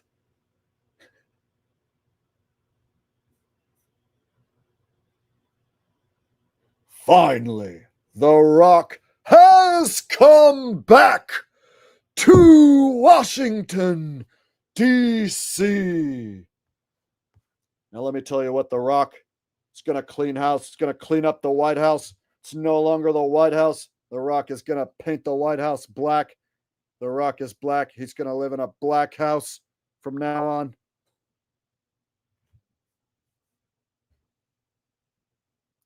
And if you have a problem with The Rock painting the White House black, The Rock's going to take his black paint can. He's going to turn that sumbitch sideways and stick it straight up your candy ass. If you smell what President Rock is cooking. Boom, boom, boom. People would vote for that. People would vote for that.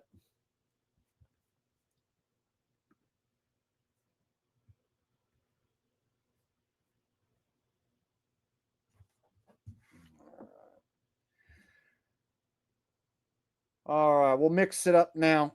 I'll show a video from Q and Fee since he's in the chat. Q and Fee made a video making fun of Craig, fight the fat ass, fight the fat shirt. So I'll go ahead and show a video from Q and Fee since he's here in chat. I know he's up late. I'll show your video making fun of Craig. Hopefully the In the Navy song won't get copyright claimed. And One Baller says they're setting up the stage for the Antichrist. I hear a lot about the Antichrist, but I don't really buy into it because people were like, Obama's the Antichrist, George Bush is the Antichrist, Hillary is the Antichrist, P. Diddy is the Antichrist, Bill Gates is the Antichrist. Just insert bad guy and then say that they're the Antichrist.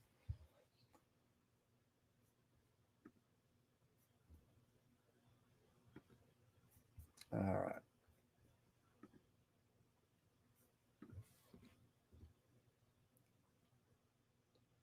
Let me pull up this Q and Fee video.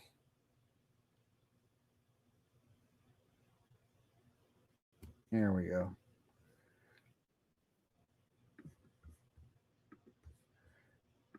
And if anyone doesn't know, there's a guy who claims that he is a disabled war veteran that was in the United Kingdom Royal Navy. And the guy's a liar and a scammer.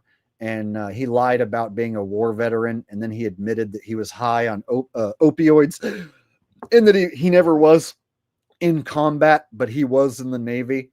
So he's been known to lie a lot. And so I don't think that he's as disabled as he lets on. And in fact, he's challenged me to a fight. But then when I told him to come here and that we'll set up a fight, then he had other men who he wanted to substitute to fight me. So he went and picked 10 other men to step in and fight on his behalf after he said he could kick my ass. So without further ado, here's my boy Q and Fee, who made a video roasting Fight the Fat Ass Craig. And away we go. When I was in the Navy, they told you to be gay. In the Navy, there is lots of homosexuals. In the Navy, there is lots of homosexuals. In the Navy, when I was in the Navy, there is lots of homosexuals. I hope that doesn't get copyright claimed. I wanted to show it, but I was like, oh shit, the Navy song's in there. That'll probably get copyright claimed. It doesn't take down the video or anything, but it does. If it gets claimed, then I lose all the monetization and it goes to the people who wrote in the Navy.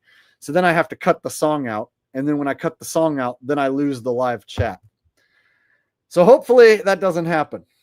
The Navy, there is lots of homosexuals in the Navy. In the Navy, that there is lots of homosexuals. In the Navy, that there is lots of homosexuals. In the Navy, that there is lots of homosexuals. In the Navy, homosexuals in the Navy. Apparently, Semper Fish in the chat. QNF's friend is accusing me of being a fake disabled military veteran, which is always fun. Wow. Yeah, piece of shit. For the last 5 years, we are waiting for the leg amputation. You never mention it anymore. Coward, you have to keep your word. You promised us your leg was going to be amputated. And now we have nothing, you piece of shit. Many times you mentioned the amputation and your viewers gave you donations because they thought you were going to lose your leg. But that was all a scam. Fucking piece of shit. You own a leg amputation to them. Mods, you have my full permission to play Whack-A-Troll with the twat. Oh, are you going to delete my friend Semper Fish now? You cowards. Pieces of shit. It's done. It's done. There is no chance of saving my left leg. It is done. I don't know how many people are aware of what's going on, but I will be undergoing an amputation at sometime in the relatively close future. He's in a possible leg amputation coming up. I'm GP now to start the process of having my amputation. I've worked a lot on my shoulder. It's way better than it used to be, but my leg's completely fucked. And frankly, I'll be having an amputation very soon. So he has an amputation surgery coming up. So Craig, it's going to be a challenge. And the pain that he's going to have after that. No. Honestly, I've been in and out of hospital this week getting stuff prepared for an amputation that's coming up. So my amputation from military injury amputation. You do realize that amputating one of my legs will not change how tall I am. So amputation is the way forward. So I'm going to share that journey with you guys. And then you can share the amputation and everything as well, which is also going to be helpful for my amputation to be healthier and stronger when that happens. Don't be afraid of your leg amputation. What we're working towards is me having my left leg amputated above the knee. And frankly, this is fucking terrifying for me. And when I'm going through the amputation, I'm going to try and still do things. I don't know what this is going to bring, guys, and it's scaring me. The support and love of you guys is helping me. So thank you. Do an elective amputation. With going through an amputation, it's not just a thing that can happen. There's a lot of preparation and planning and stuff. So he's been planning to have his leg amputated for like 4 years. No. To try and lose weight and get strong so that my amputation will be successful. I'm going through the process of amputation for my leg. I'm still dealing with issues with my shoulder. Right, let's do it. We are doing our 700th lot of push-ups. What happened with my leg recently has brought the discussions forward for the amputation. So Ashton Richards says, turns out I don't even need an amputation. The doctor just wants to cook and eat my leg. Cyrus says, you've been in pain for so long, you're not afraid that after amputation you still have phantom pain. Yeah, a little bit. I'm in agony every day still, chronic pain, 24 hours a day. I still have to have my wife help me get dressed to help me for when I am having my left leg above the knee amputated. This guy will still send me emails saying that he wants to fight me. And then when I see videos like this, he says he's in chronic pain all day long. I'm going to get his leg amputated. No. Well, I will pray for you, bro, and I think you might can reverse it, but you would have to go towards my some left of these leg's a lost case. truther doctors. That's going. My left leg is a lost cause. Left shoulder and my left knee don't work at all, really. 700th lot of push-ups. I may be having my left leg amputated above the knee. I'm not entirely sure yet. There's a lot of physio going on. And it's all to do with something that happened in the military because my left shoulder and my left leg are injured. So, right, let's do it.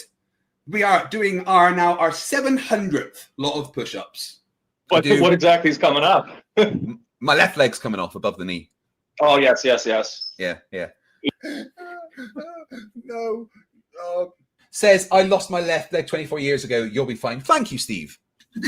Ashton Richards says, turns out I don't even need an amputation. The doctor just wants to cook and eat my leg. Oh. Do you get invited to the barbecue? At least? Yeah. So many homosexuals choose the globe. Most of the homosexuals also believe the earth is a globe. Bit of a fucking pain at the moment. I've got obviously my knee, which is always sore, and my good knee is sore because I pushed it too far in the leg press.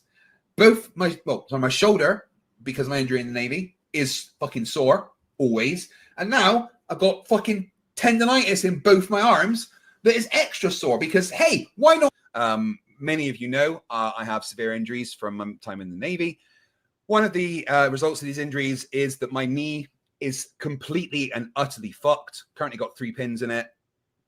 In the Navy. In the Navy, that's what I used to plan the amount of fuel that we needed to make sure the ship got from A to B. In the Navy. In the Navy. I was a submariner in the Navy. In the Navy, I was a marksman. Now, since I wasn't in the Navy for the past 20 years, yes, I was a nuclear engineer in the Royal Navy.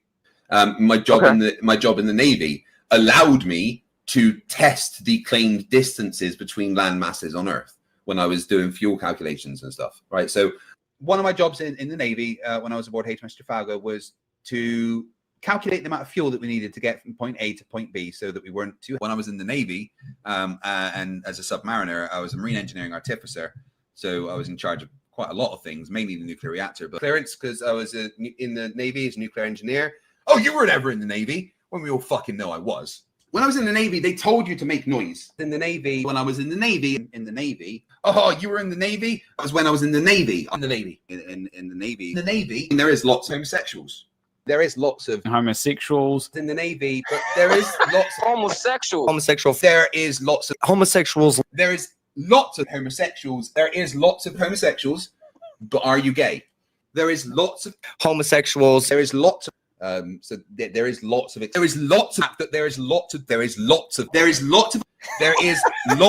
homosexuals in the Navy. Good stuff. All right. It's a good change of pace video from the Tesla vandalism and whatnot.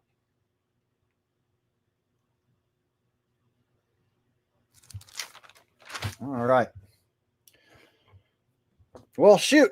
I pretty much had the Tesla stuff and then my rant about guaranteed misery and how it'll probably be a Democrat president next that we get selected to have, or that they select, I should say, for us to have. So I guess we could just talk about whatever. So open topic, and I'll just read whatever comments you guys want, and we'll just talk about whatever for the next little while. How's that? So if anyone has any requests or whatever, now I guess would be the time.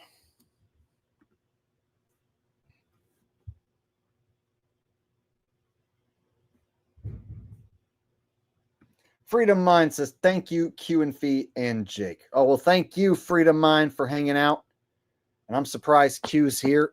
Usually he's in bed by this time because he's over in Amsterdam, where it is like a 12 hours difference. So I'm kind of shocked that he made it this long. But I'm glad he's here.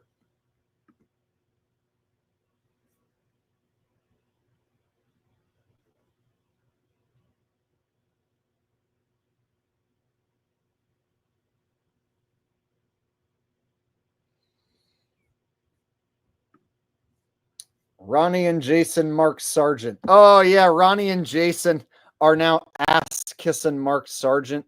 They attacked him and called him a satanic Illuminati shill for like 10 years. But now he comes on their stream and they're like longtime buddies joking around. And they didn't call him out at all. They didn't give him any guff for being in that hit piece documentary that he was in, Behind the Curve. They didn't bust his balls for hanging out with Patty Steer for years. They didn't bust his balls for never mentioning how the circling sun path between the tropics is wrong. Yeah. They had him on there and they kissed his ass. That just goes to show you that those guys were always shills, and they were always told to be the angry, controlled opposition to the circling sun, to where if you figured out that the sun doesn't circle between the tropics, and then you go look for like-minded individuals, you end up finding these two homos who will like call you a shill if you even show up over there and try and say anything about their content, nice or otherwise. So they have these dudes now who've been opposing Mark Sargent for all these years. Now suddenly they're on Mark's team. Now they're like, oh, Mark is a good guy. We never knew Mark was a good guy this whole time.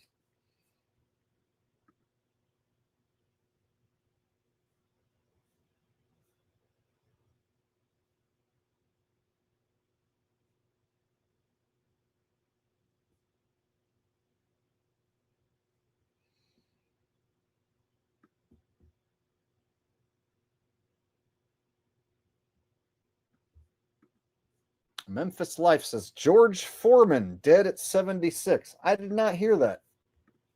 Let me confirm that.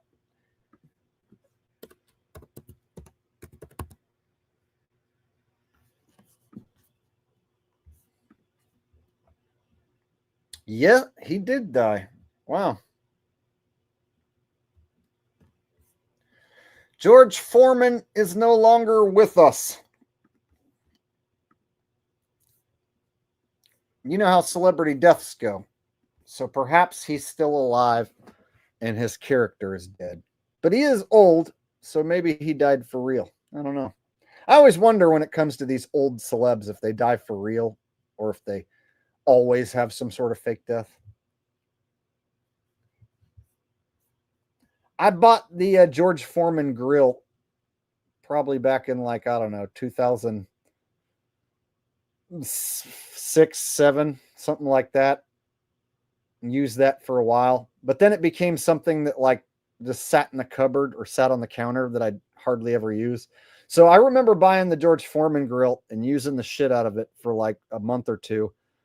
And then you just stop using it. And then it just becomes something that you just never use.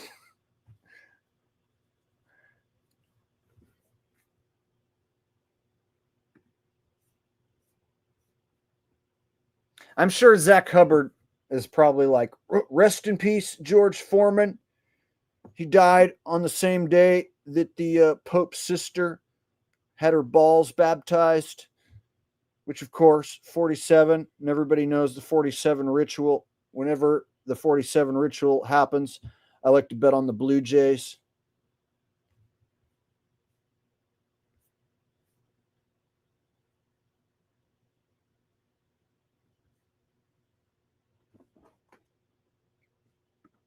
Shady Davy D said, here's $5 for Jaren Globerism new rap hit.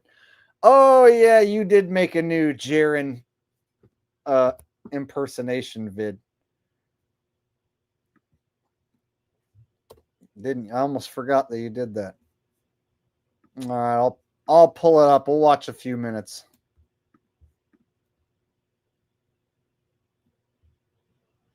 Only thing I would say, it sounded a bit muffled, like you might want to talk a little louder or turn the mic up or something. It just sounded like a bit muffled, low audio. But people will get the joke.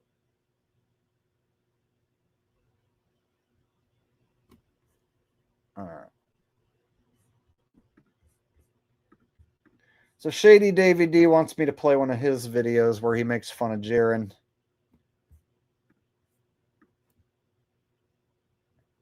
Maybe it's a stream. There it is. I'm angry. Everyone, and welcome to terrorism.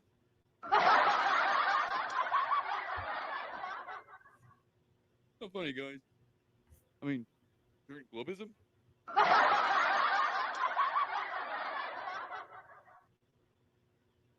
Didn't know like a globe guard now.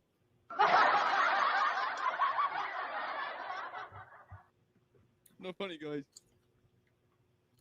Can't help it, but I'm angry. Can't help it. Be angry. Angry. It's horrible. You guys are always making fun of me. I'm not going to open up the chat right now. Not going to do it. No more chats. Until next week.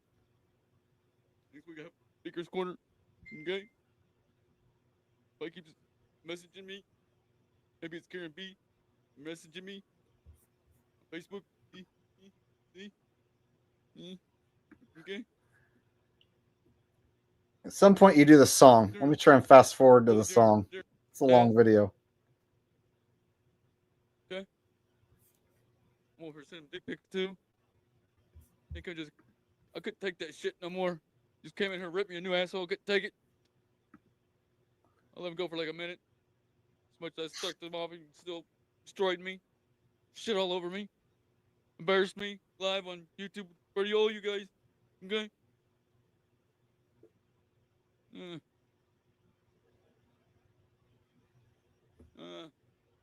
was on that Netflix show. Somehow I'm the famous flat earther. I don't know how. Okay? Really don't. You guys are idiots. It's the ball. It's the ball. Get the ball, boy. The ball. Yeah, but no. I'm like, nope. I'm gonna be performing my rap song later, guys. Will Duffy show me the light. We're Globetard now. Hope you guys like it later. Next week, balls everywhere. Globism.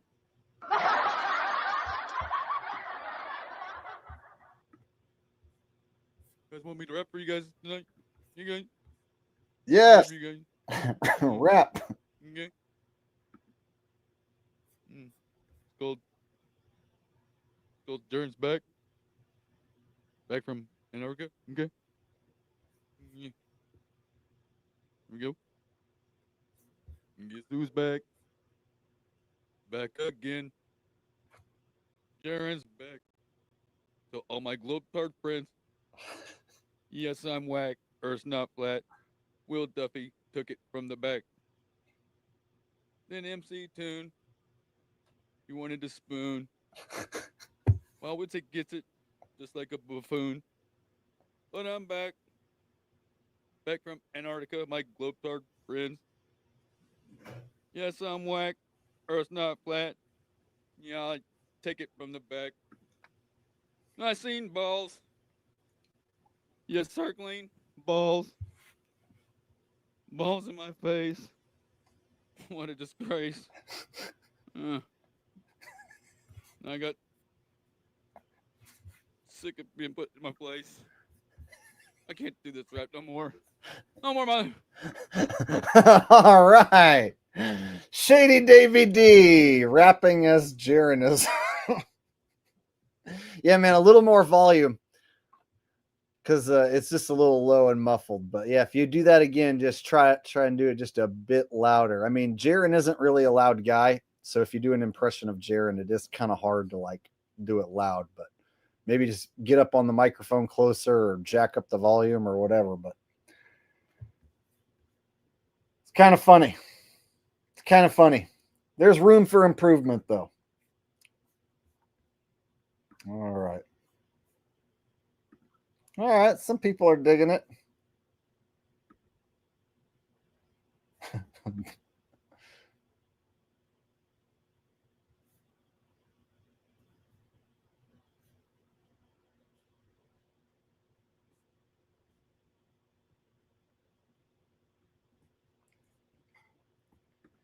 So the thing about Jaren, and he was streaming earlier, and I listened for just a little bit. Every week he's in a pissed off mood, and he's like directing his anger towards like an entire group of people.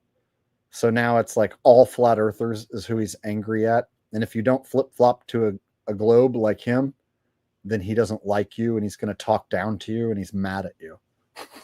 So now it's like every week Jaren's show is like, the top reasons why you should not be a flat earther and be a glober instead.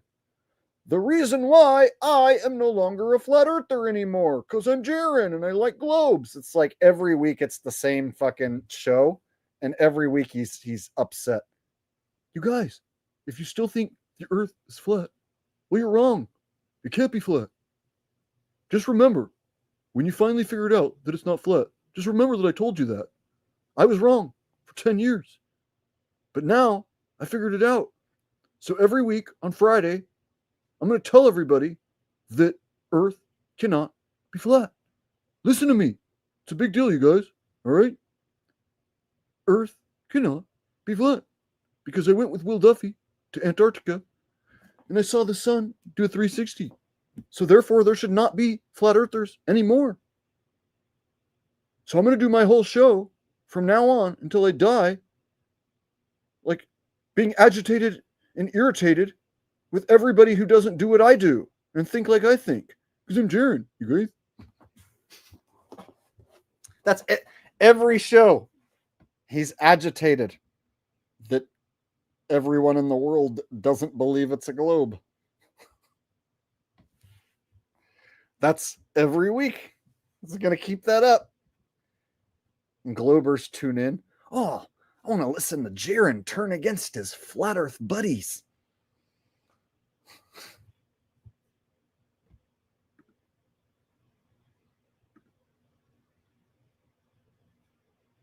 All right.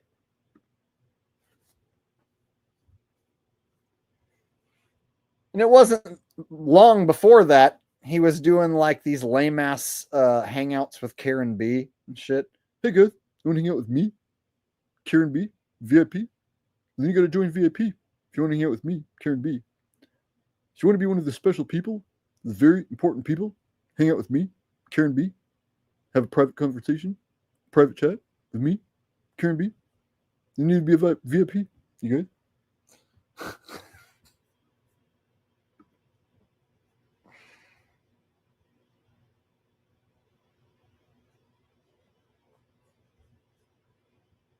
I'm Jaron.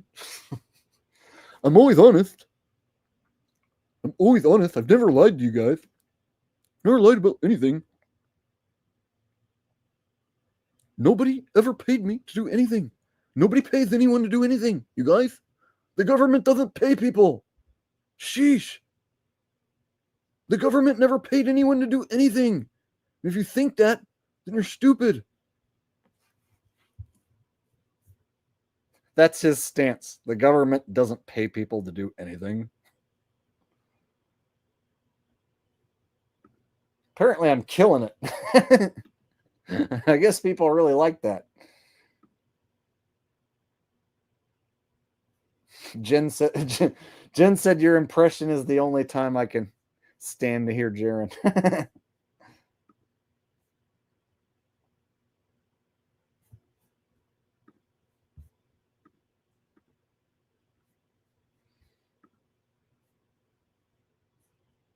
Yeah, I was watching earlier, just before my stream went live. He was on. So I checked in. Yeah, it's just the same shit every single week since he's been back from Antarctica, except his numbers have dropped quite a bit since he got back.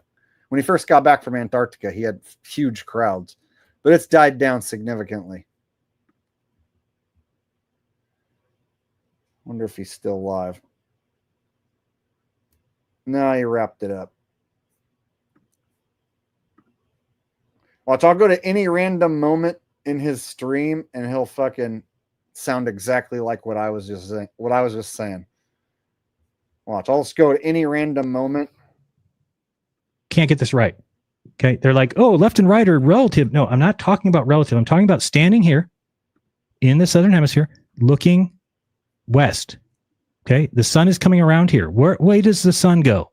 To the right or to the left? Which way does this sun go on a flat earth? It goes clearly to the right. It has to because it needs to get over here to Australia. Okay, that's a fact. Now, we were standing here and the sun set this way, right to left, and then it rose this way. So what does that mean, Sorry, it's a Jaron? bad arrow. So what does that The mean? sun did that. Like what? What do you mean the sun did that? And then it like went way up high here in the sky and then set again there. So how the hell did it do this and bring light to Australia? How did it do that? Unless you realize that Australia is actually over here. And Africa is over here. Why? Because the Tropic of Capricorn goes left. Do you understand that? In what model does the Tropic of Capricorn go left? Any guesses? any guesses? I think that you would get it right that there is a spherical Earth model where the sun where the Tropic of Capricorn goes to the left. And so this is what he does every single stream, the whole fucking time. And then he does a Dirtball of the Week segment where he says that one of the people who he used to be friends with is now a dirtball. So all the people that he used to be friends with in the Flat Earth cult community, now he calls them Dirtball of the Week. So anytime you jump into one of his streams, he's usually always promoting that Earth can't be flat and must be a globe. And he's talking down to anyone listening. And you could tell, like, just the sound of his voice, he ain't having fun. Like, when I do this, you guys, I genuinely have fun. Like when I bust out my impressions or I break down the fake news and talk to you guys, I have fun doing this. So when I finish, I'm not in a bad mood. I enjoy doing this. And so even if it's a subject that pisses me off, I still enjoy doing this. Whereas like Jaren genuinely doesn't seem to enjoy doing this. It's almost like he has to do this because he's a fucking shill who's working with authorities because he got busted in a Bitcoin scam a long time ago. So Jaren's working with authorities. He has to do this. He doesn't have a choice. So that's why he has this attitude all the time. Which exactly matches what the sun does. Wow, imagine that. So the Tropic of Capricorn turns left, not right, is easily the only thing you really need. But we'll go on. We'll do the other 19. We might as well, right? Just want to show you real quick so you can see the difference in the two models. That when you are down here in Punta Arenas, okay, look which way that's going. Do you see the Tropic of Capricorn? Which way is it going? Oh, it goes left. So when the sun sets that way, it's because it's staying above the tropic, which allows sun to get to the other side of the ball. So now, instead of being embarrassed that he was wrong for 10 years about his model that he pushed, now he's a staunch globe defender and attacks anyone who used to support him or who still thinks the way he used to. Because that's what you would do if you thought you were wrong for 10 years, is start attacking everyone who supported you with the same beliefs. And you would do it every week. Sure. Every week, do this exact same routine. End of story. Clock out, check out, stop being dirtbags. Okay? Stop being liars and pretending. They will just ignore this. But I should have, do you want to do that now? I'll just go ahead and show you now. Just so you know. This is what. Yeah. Q and Fee, remember he used to make the stupidest excuses about like the sun goes in a circle between the tropics because you live in a bundt cake pan in a toroidal field, coffee cup caustic, reflection, refraction, the dome, yada, yada, yada, right? But now suddenly all those excuses go out the window, and even the ones that don't involve the sun, like the pressure container argument. Now Jaren says that you don't need the pressure container, even though that one doesn't have anything to do with the sun.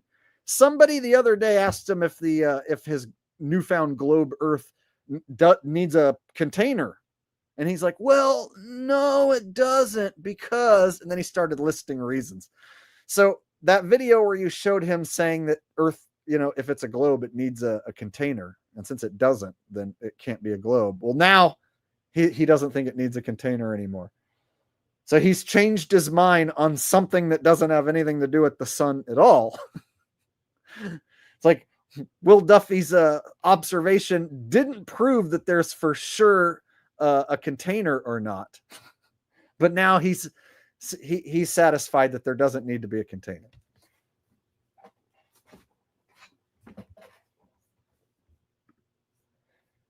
But the funny thing is, he still has to straddle the line when it comes to the moon landings being faked. So now he has to be like, I still think that the moon landings, that something's not quite adding up. But I'm open to new evidence. So if anyone has any evidence that the moon landings weren't fake, I'm open to it.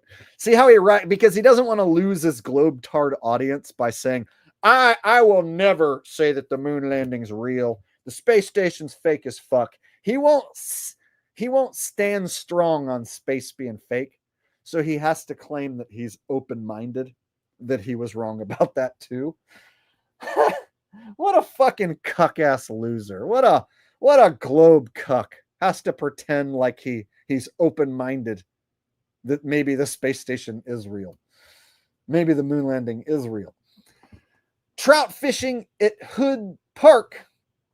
Well, that's a cool name.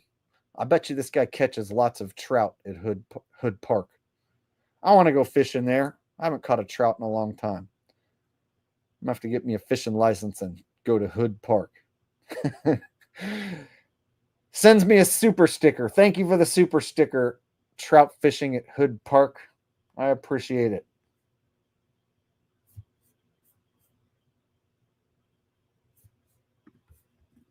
Dirtball of the week is becoming next week. It just came to my mind why this person needs to be brought to attention. There is no more Dirtball of the week. It is now going to be known as the Dirtball of the week, starting next week. The Dearth Ball of the week. Very clever, Jaron. Hey, Jaron, why are you pretending that you're feuding with your boss and your fucking handler, basically? We all know for 10 years this guy told you what to do and where to be. He's basically your handler and your boss. So why are you pretending like now you don't like him and that you're not friends and that you don't talk?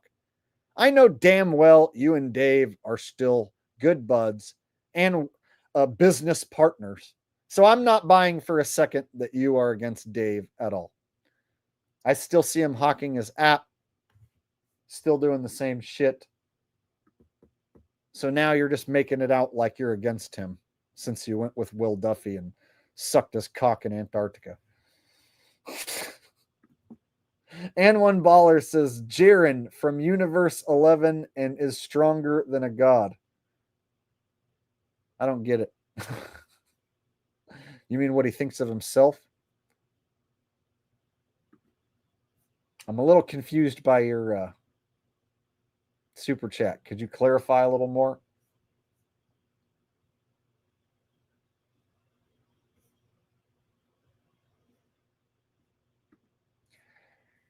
Yeah, Q, they don't mess with us. In fact, you know, when I went on Jaren's stream, you saw he cut me off after a minute and a half, and he admitted that yep, he was wrong and that I was right. And then when I really started letting him have it, he cut me off. So even if I go on Jaren's stream where he says he'll give anyone 4 minutes to talk, and he even has the audacity in his title to say, grow a pair, step to the mic. I own a pair. I own a pair of lovely balls, let me tell you. And so I went on his stream specifically to call him out, and I wanted the full 4 minutes, but I figured he was going to cut me off. And then he does. He cuts me off. And then when he goes and shows his audience the clip of me calling in, he cuts me off even quicker and doesn't show them admitting that I was right. So he showed his audience that clip on his next stream, but he cut it off after like 30 seconds. He didn't even show the point where he admitted that I was right. Such a sleazeball. Such a scumbag, shillbag, sleazeball, scammer, biatch.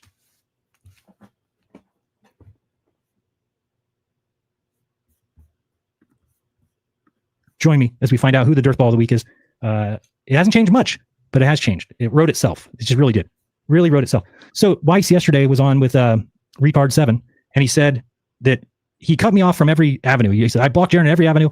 And when he sends me any emails, which I've been sending him saying, hey, is your app still leaking? So does that sound like a happy man? Like, listen to this voice and you tell me if this sounds like a guy who's happy. This and that. He says, when he sends me emails, I just delete them. I don't read them. So that is the most pussy position there ever's been. This is why Dirth cannot, and he also said he'll always be a flat earther no matter what, that there's no way you could convince him. Okay, great. You're not scientific at all. Does this sound like a guy who's happy? No. See, I can bust these shills and show some anger while I'm doing it. But then when I'm done, then I'm cool. Then I'm happy. So once I make it through a stream, you know, I enjoy myself. And then I'll even go back and watch my own stream, you know, and see what parts I like that I did. You know, what parts I think are boring or whatever. So I go back and watch myself for entertainment value.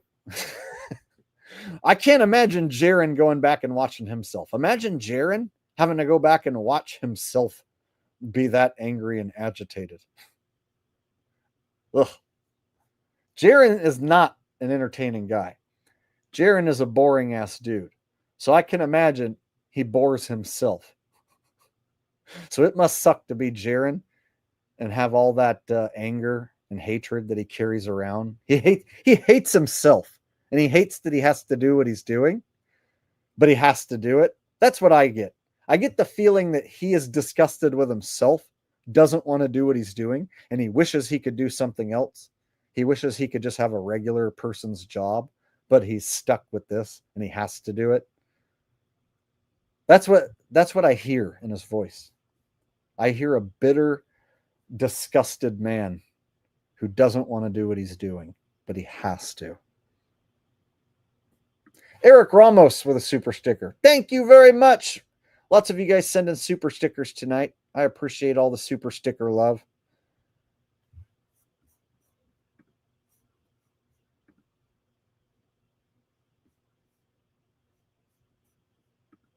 And it's a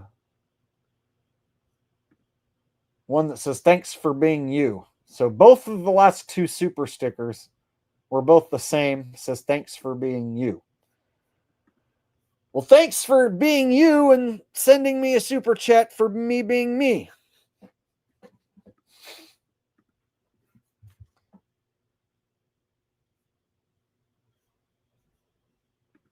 Jonathan said, I could never make it through any of his content. It's way too long. He should only do shorts. Dude, all his content sucks balls. The only good content he made was like 8 years ago when he used to like break down some of the phony NASA missions. He did some quality work, but his stuff was always kind of dry. He was never a funny guy. He never injected much humor or pizzazz into his videos, but he did have some solid space debunks when he first started. But yeah, the stuff that he was doing before he went to Antarctica with Will Duffy was god awful. And the stuff that he's done since he went to Antarctica with Will Duffy is god awful. So the last couple years, 3 years or so, Jaron's content has just been atrociously bad. And he knows it. He's not proud of the content that he makes.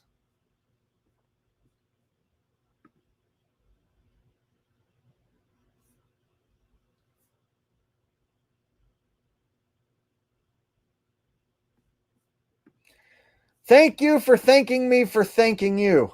Thank you for being a friend. Travel down a road and back again. Your heart is true. You're a pal and a confidant. Bam, bam, bam. If you threw a party and invited everyone you knew, you would see the biggest gift would be from me, and the card attached would say, thank you for being a friend.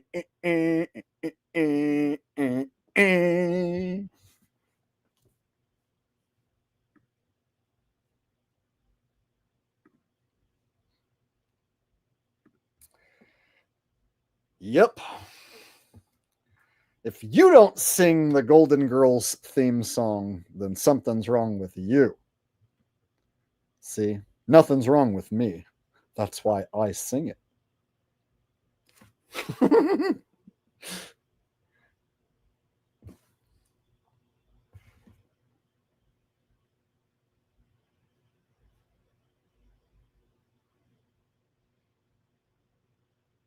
What's your guys' favorite sitcom show tune? I pretty much know them all. I can pretty much perform every major sitcom show tune.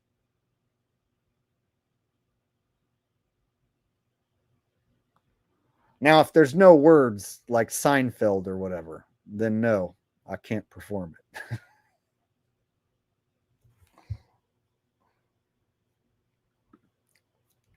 Whatever happened to predictability?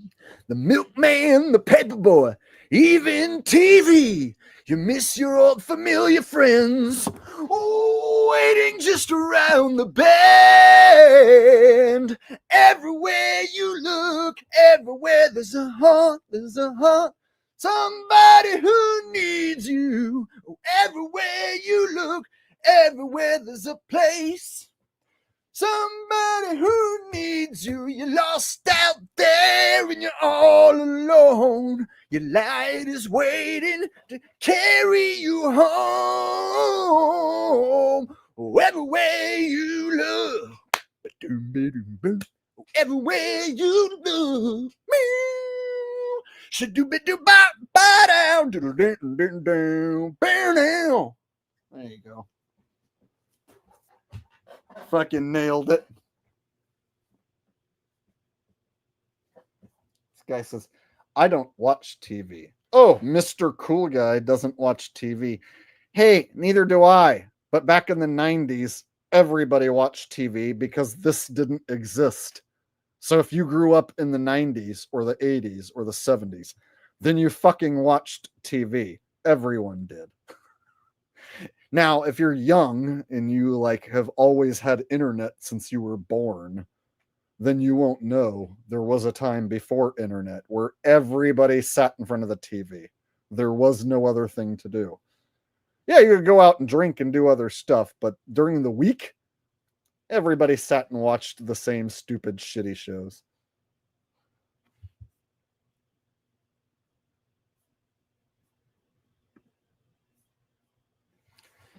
In West Philadelphia, born and raised on a playground is where I spend most of my days. Chilling out, maxing, relaxing, all cool, and shooting some b-ball outside of school. When a couple of guys, they were up to no good, started making trouble in my neighborhood. I got in one little fight and my mom got scared. She said, "You move in with your auntie and uncle in Bel Air." I whistled for a cab, and when it came near, the lights in place of fresh and it had dice in the mirror. If anything, I could say this cab is where, but I thought, nah, forget it. Your home's to Bel Air. Bum, bum, ba-dum, bum, bum. I pulled up to the house about 7 or 8, and I yelled to the cabbie, "Your home, smell you later." Looked in my kingdom, I was finally there to sit on my throne as a Prince of Bel Air.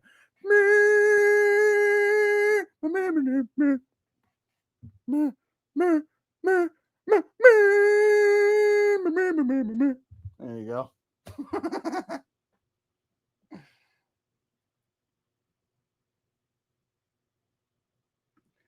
Corey, dumb fuck. I have Q and Fee here in the chat who made a video debunking concave Earth. I've shown it in the past.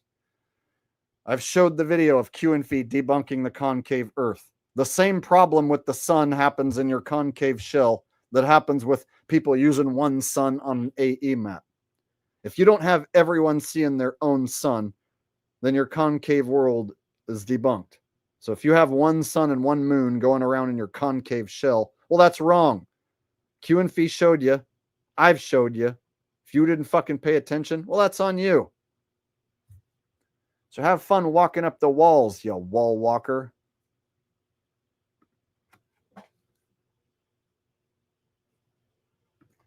Bro, simple sun observations below the Tropic of Capricorn or the equinox. On the equinox, how are you going to have everyone see the sunrise from 90 degrees east with one sun on the equator?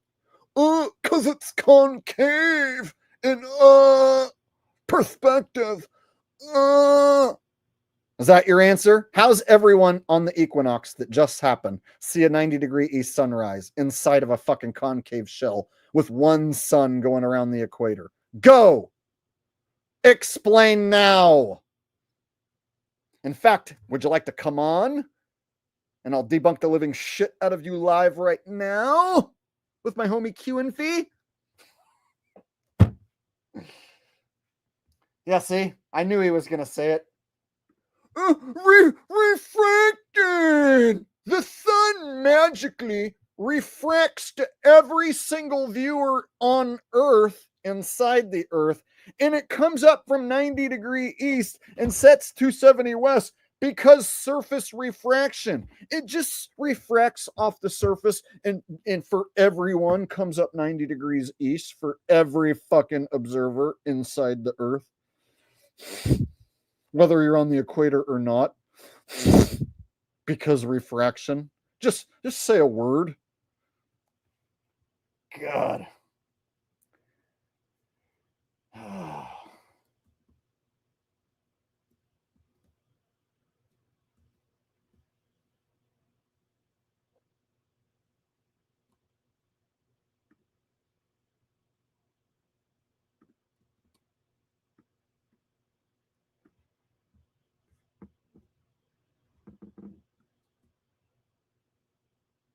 Nope, I don't see Q and Fee anymore. Maybe he went to sleep. Oh, no, here he is. I just debunked in front of your nose, Corey LeBlanc. Yeah, see? I've seen Q and Fee's model up of the concave shell, and he showed the sunrise out of the southeast and set to the southwest, way down at the tip of Ushuaia. So inside of your concave shell, Ushuaia, you're going to have a southeast sunrise, a southwest sunset. Meanwhile, your sun isn't supposed to be lower than the Tropic of Capricorn inside your shell. It's going to be a problem. So if you just say the word refraction, we're not going to take you seriously.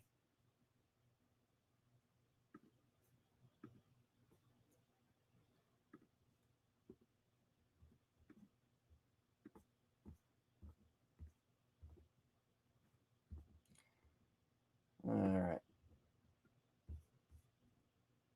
See, I was having fun singing show tunes, and then this guy came in here with his concave shit.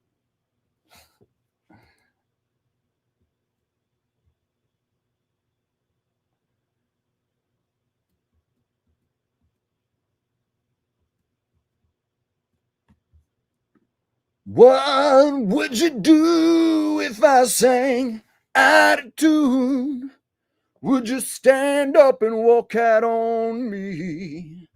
Lend me your ears and I'll sing you a song. Now we'll try not to sing out of key. Yeah.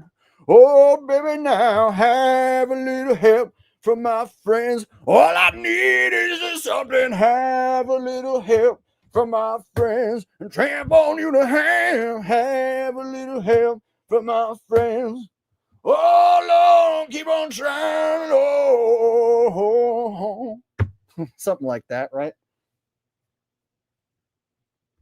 I'm gonna keep on trying. Oh. All right.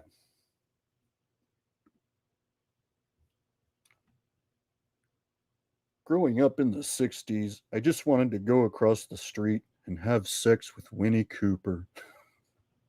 Winnie Cooper was the girl next door, literally. Then she moved away, started banging all these jocks. Winnie, I saw you hanging out with this other guy. Like, what were you doing? Kevin, I don't know.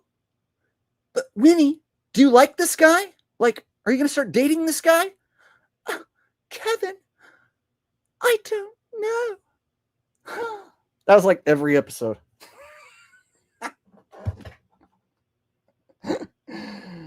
All right.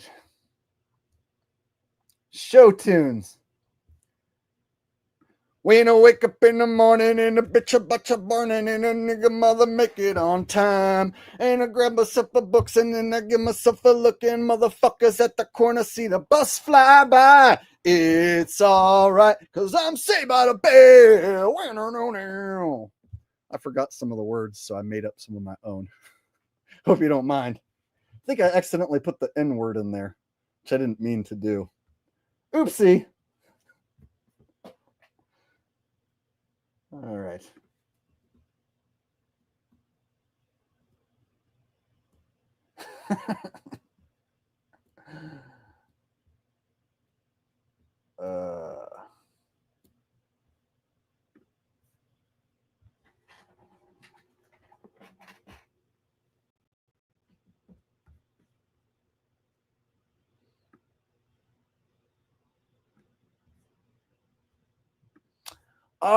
Growing Pains was like early 80s, and I was born in 83. So by the time that show was wrapping up, I was a really little boy. God, I'd have to watch a video to hear it in my head. It's like I had it in my head for a second and then I lost it.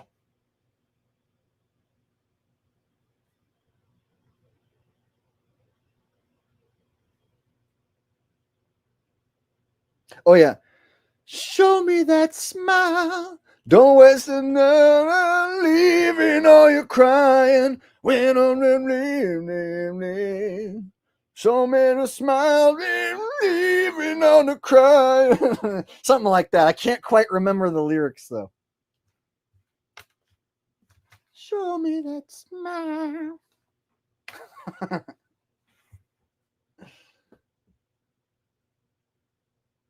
All right.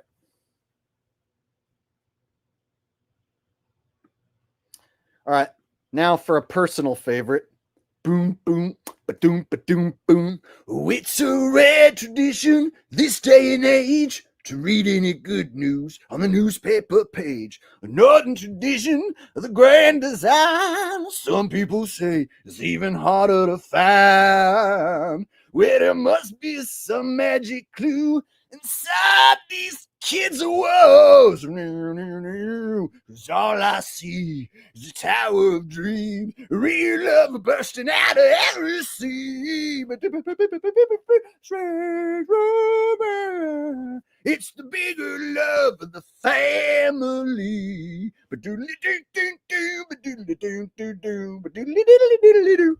There you go.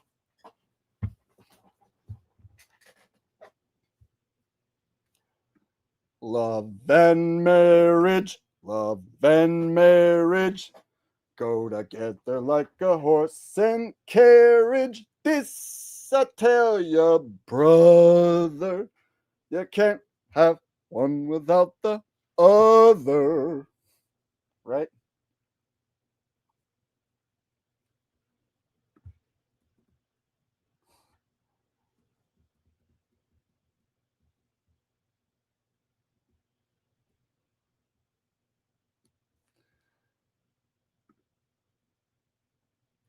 Banna, banna, ban, ban.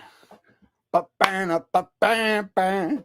A banna, ba ba ban, ba banna. Junu, junu, junu, junu. Ba ba banna, banna, ban, ban. Ba banna, banna, ban. Ban, ba ba ba ba ban, ba ba ba ba ban. There you go. I shortened it up so that you wouldn't have to sit here watching me go banna banna bampa for 3 straight minutes. All right. Boom, ba no, ba boom, ba no, ba boom, ba no, ba no, no, about bound, no, about no, no, about no.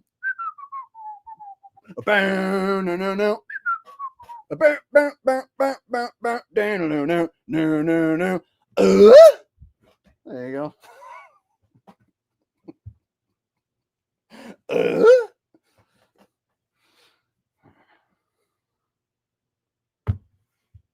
Yeah. Ding ding. All right.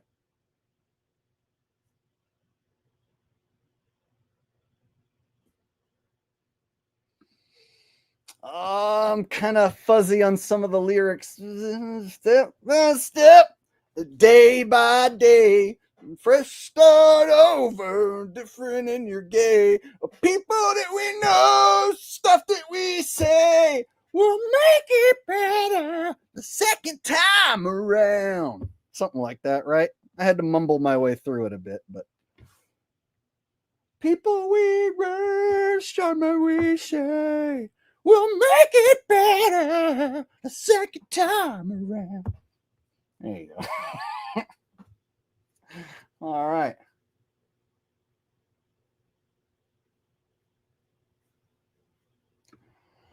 Like the way Glenn Miller played songs that made the hit parade. Guys like us, we had it made. Those were the days, and you knew where you were then. Girls were girls and men were men. Mister, we could use a man like Herbert Hoover again. Didn't need no welfare stakes. Everybody pulled his weight. Those were the There you go. My dog did not like that.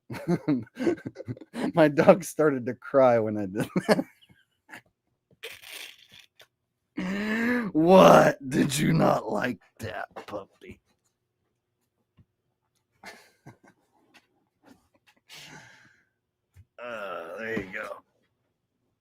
If that wasn't worth a super sticker, then I don't know what is, huh?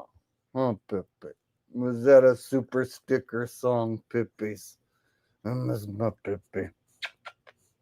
My Pippi's horse dog, huh?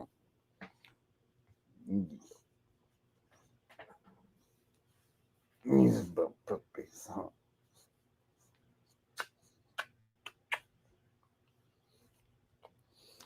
This damn dog right here, he got me so angry yesterday. I was on this computer for like 15 minutes not paying attention to him. And in that small window of time where I wasn't paying attention, he chewed through the wire on my electric scooter and basically broke it to where now I have to go to a scooter shop and get my electric scooter repaired. So there's like one wire that has like a coating around it. And he just chewed like right through it. It's like, you just like a puppy disabled my fucking scooter. He just chews through like one wire. That's it. So now I have to go get it fixed. So it'll probably cost, I don't know. They charge $100 an hour, and he told me they could probably get it done in less than an hour. So it'll probably cost me around $100 to fix my scooter that this asshole ruined. Yes. Yeah, I was angry at the time. So I had to like put his face next to it and let him know, like, do not chew on my shit. I give you toys and I play with you on the floor and you chew my shit. And it was in this like window of time where it was like I was just on the computer like I am now for like 15 minutes and he fucking got all the way through the wire. And that same scooter sat on the floor for months and he never messed with it. And he just chose yesterday, like, oh, look at this wire. No, no, no, no, no, no, no, no, no, no, no. That's it. Scooter disabled. Thank you, Jen. I appreciate the super sticker. And Patrick Shea said for Ralphie Bud. There, Ralphie. Somebody's helping us with a super chat. So now I can get that scooter that you ruined fixed. You better not ruin it again. I'm going to have to keep my scooter locked up in my van so that you don't ruin it. Scooter ruiner. You ruined my scooty.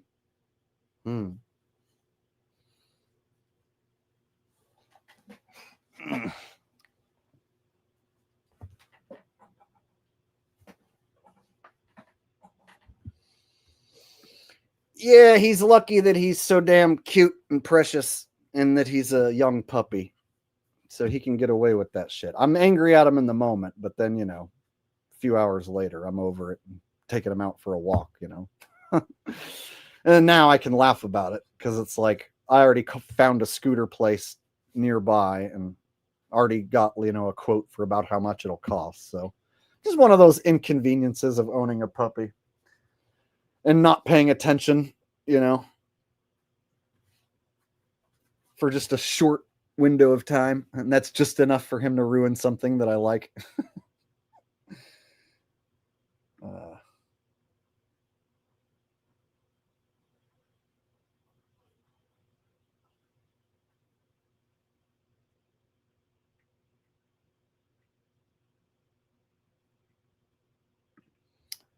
Dominator says you talk about the concave shit, but ignore Crater Earth and Wim Correct. Well, I've only seen the one Crater Earth documentary that was some shill shit years back. So there was some shilly ass Crater Earth documentary that everybody promoted, and then everybody stopped talking about it. And I haven't seen any evidence that we live inside of a crater, or that there's like a big Earth with lots of craters and that we live inside one. So nobody's proven to my satisfaction that we live in a crater.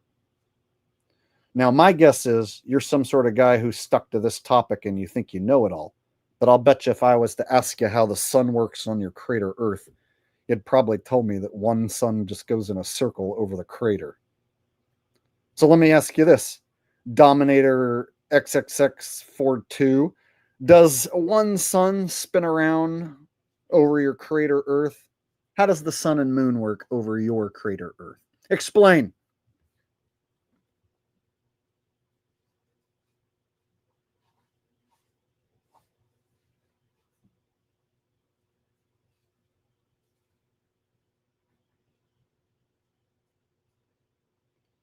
I've explained many times Vibe of Cosmo takes liberties with some sections that he chooses to make land and some sections he chooses to make water.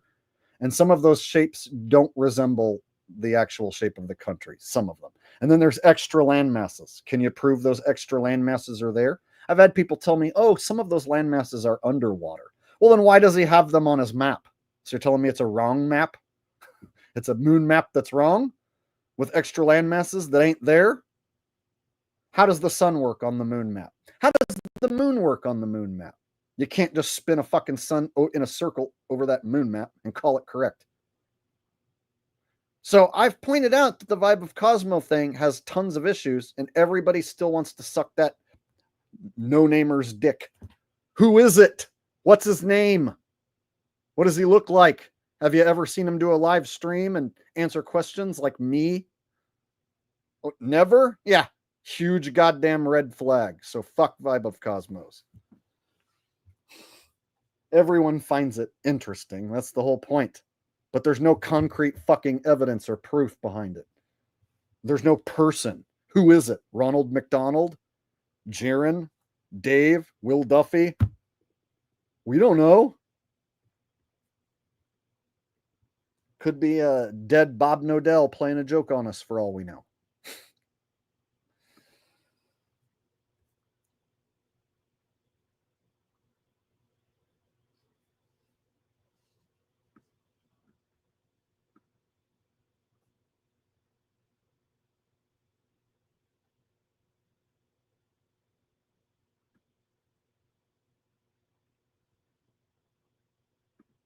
Yeah, for real. Yeah, Bob Nodell. That's one of those guys who I hope is really dead. I'm like, man, I hope Bob Nodell didn't fake his death because he's a no good piece of shit. And I literally do hope that he is really dead. And anybody here who's like, Jake, man, that's over the top. That's intense. You shouldn't hate anyone that much. Oh, you don't know Bob like I know Bob. Bob threatened to have police come after me. And then police did show up to my aunt's house wanting to talk about my YouTube channel. So Bob can fuck himself in this life and the afterlife. I sincerely hope he's burning in hell for eternity. And if I could visit hell specifically just to take a shit on his face and make him eat it in hell, I would do it.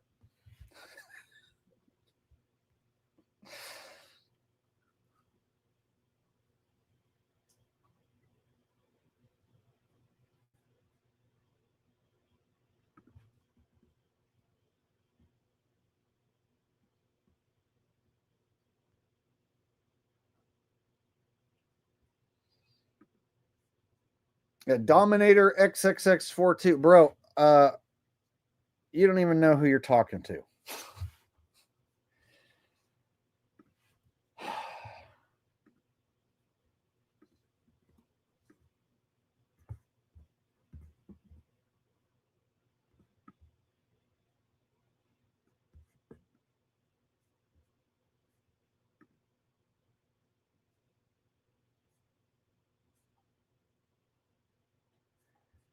Crater Earth. I didn't even know there was a such thing as crater earthers.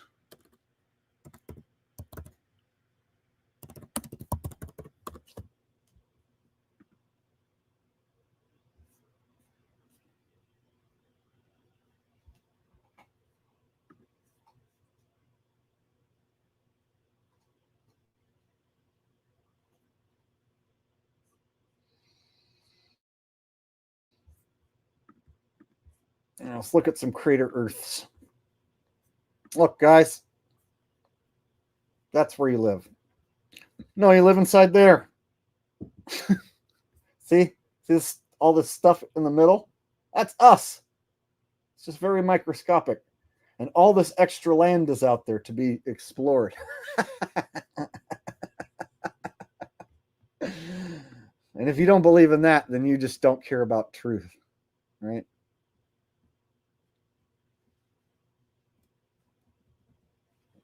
crater Earth.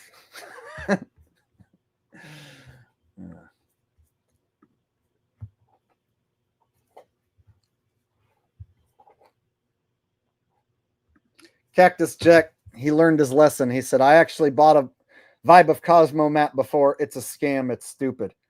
Yeah, see, some of those country shapes kind of match up, but then some of them don't. And then there's like what, Lemuria and Atlantis. So I was like, okay, are you telling me Lemuria's just right there for anyone to discover and nobody finds it? Oh no, that's a sunken continent, Jake. Well, how come he has it depicted as being land? So you're telling me the moon map is wrong? There's an old wrong moon map on the moon? And the only way to know it is to take liberties and fill in some sections with blue and green. And then, of course, my question stands, how does the moon work on the moon? How does the sun work on the moon map?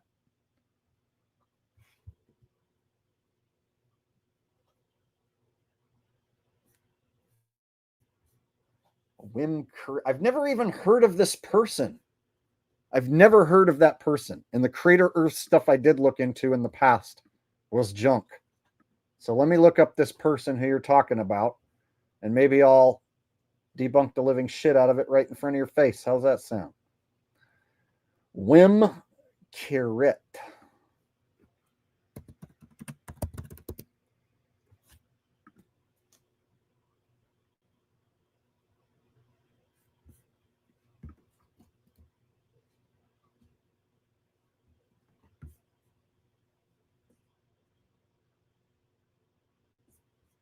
Or did the channel get removed off YouTube?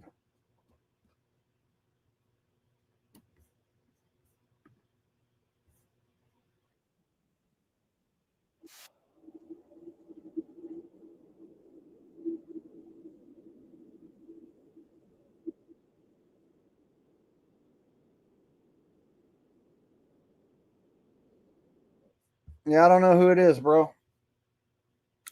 I just tried to find something on YouTube and I couldn't find it.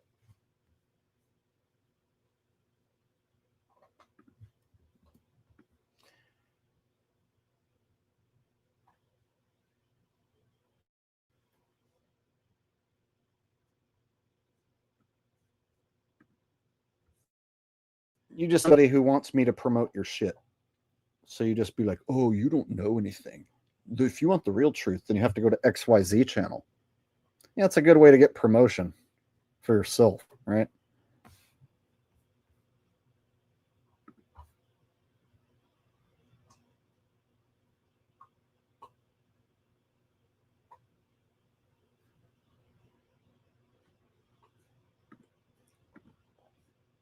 Let me ask you this, Dominator. Does the model have every individual seeing their own sun? Yes or no? Answer that for me. Does any Crater Earth model have each observer seeing their own sun? Or is there only one sun that goes in a circle over the fucking crater? Because if you say one sun goes in a circle over the crater, then it's fucking wrong. All of them. Every goddamn last crater with a sun going in a circle. Wrong. Now, if you say on Crater Earth everyone sees their own sun, well, then I'd be willing to take a look at it. So does everyone see their own sun and their own moon and their own celestials inside their own virtual dome on the crater? If not, then I don't fucking care. The sun is a black light, and when it penetrates the plasma sphere around the larger Earth, it becomes white light and vice versa. Yeah, you lost me. Nuh-uh. According to my own observations and my friend Q and Fee and his work, something else with the sun is happening, something extraordinary where each individual sees their own independent angle to the sun, and the luminaries, such as the sun, can't be triangulated. So the thing that you're saying isn't what's happening, because what's happening is each individual sees their own sun. So if you don't say that each individual sees their own sun, then you're saying the wrong thing, as far as I'm concerned.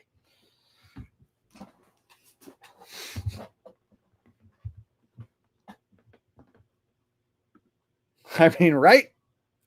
Like anyone coming at me with whatever he just said, it's like, dude, me and my friend Q and Fee are light years ahead of the rest of the pack. And so anyone who hasn't figured out the stuff that we're talking about is so far behind, right? Which is most everyone.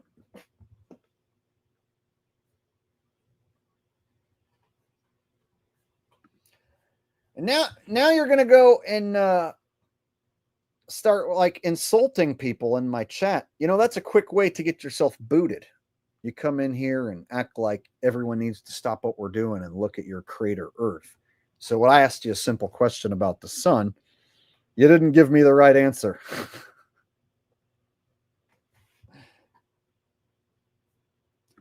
We're acting like voters who refuse to acknowledge new information. Okay.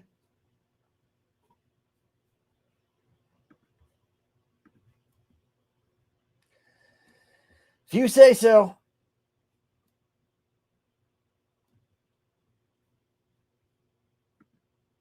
The sun is an object outside the plasmasphere, according to Crater Earth. Plasmasphere. So now you have to prove that there is a plasmasphere and that the sun is a physical object outside. That's a hell of a claim. That's actually several claims that you're going to have some serious evidence. And if you can't explain any of that evidence, that's going to be tough. If all your evidence is I have to go watch some guy's BitChute video.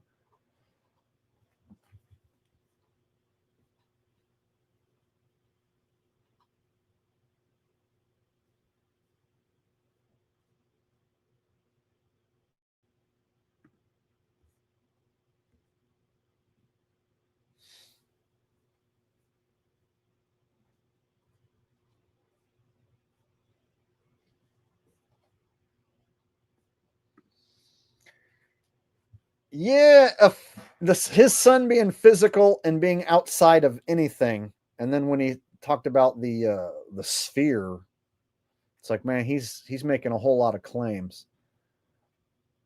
So yeah, I guess in that model, you'd be able to get closer to the sun, and it would get bigger and bigger, right?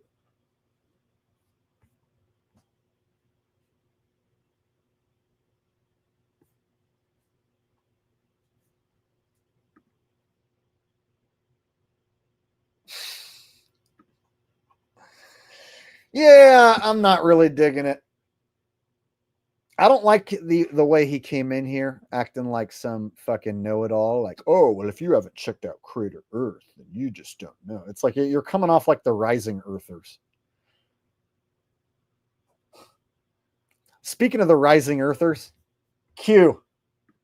Apparently, Notch is no longer in agreement with Dell and Level-Headed William with the Rising Earth. Apparently, the Rising Earthers are having a civil war.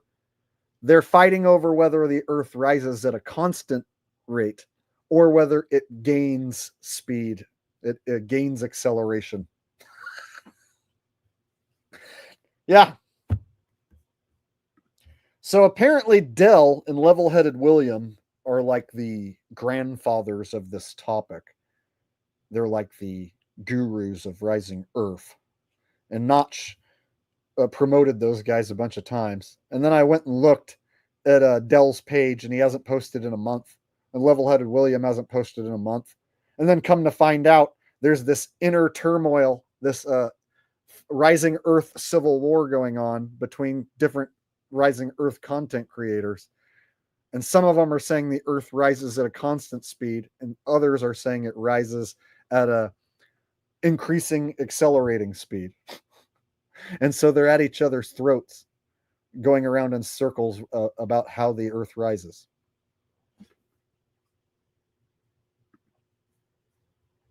So Notch took the side of these other content creators who say that the Earth is gaining or is accelerating as it rises. And so Dell immediately rejected that and started like cussing at anyone bringing up that notion. So then it turned into like Dell acting like he's the king of the subject. So they wanted to kick him off of his throne and make him admit that he's wrong. And Dell's not the type to admit that he's wrong. So it looks like there's this inner turmoil in the Rising Earth community. And there's only like 30 Rising Earthers, right? So I think there's like 15 Rising Earthers that say that it's at constant speed, and then maybe 15 Rising Earthers that say it speeds up.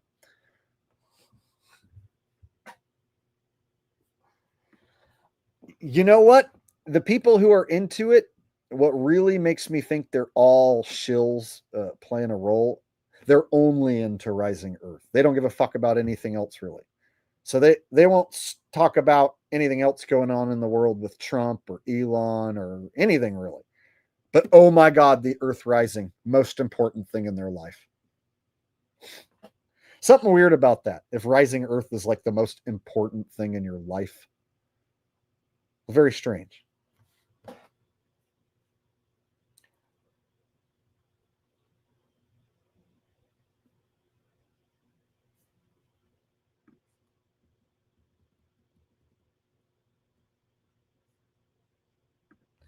Yeah, cute. There was apparently a guy with a channel called Rising Earth, Earth with an F. He started doing demonstrations proving Dell wrong, and then they had like a back and forth, like a debate, and Dell was getting really triggered and doing that like thing where he's like, yeah, that vector, so acceleration vector, and then he like rage quit, and that was it.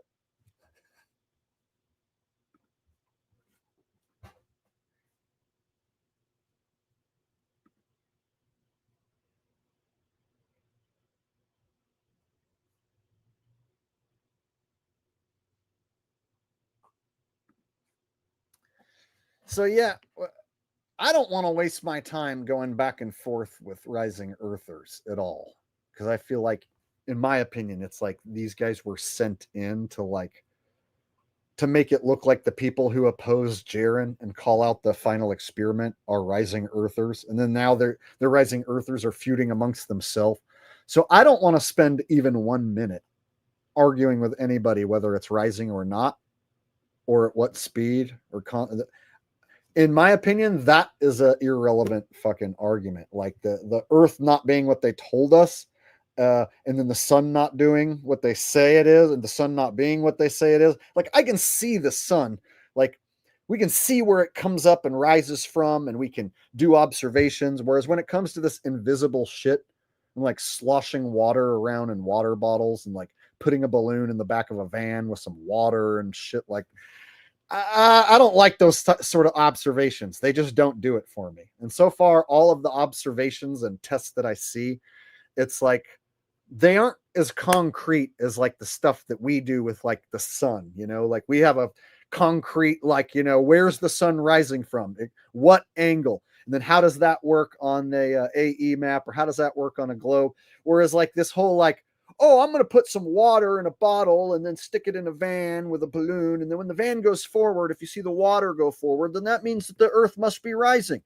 It's like, I never liked any of the arguments. None of them gelled with me. And it almost seemed like they would have 2-3 hour long, 4 hour long arguing sessions that would go nowhere and accomplish nothing. And I'm like, it almost seems like the goal is to get you to just waste your time arguing how the earth is rising and at what speed, and just keep you fucking in this little circle of people who aren't really doing anything but wasting their time.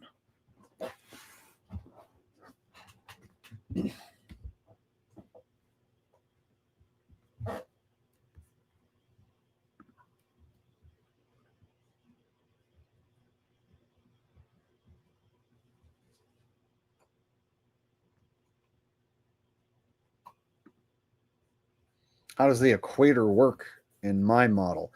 I don't really like to say it's my model. I just made one and I improved upon the existing model using stuff that Q and Fee has showed me in some of his work. I took some of the concepts of everyone seeing their own sun and the sun rising and setting, and I took the observable data and I replaced that instead of the circling sun. I threw that out and replaced it with observable data, and everyone's seeing their own sun. And so if you're south of the equator, south of the Tropic of Capricorn, all those sunrise and sunset angles that don't work with one singular circling sun, well, they work just fine with everyone seeing their own sun that rises and sets.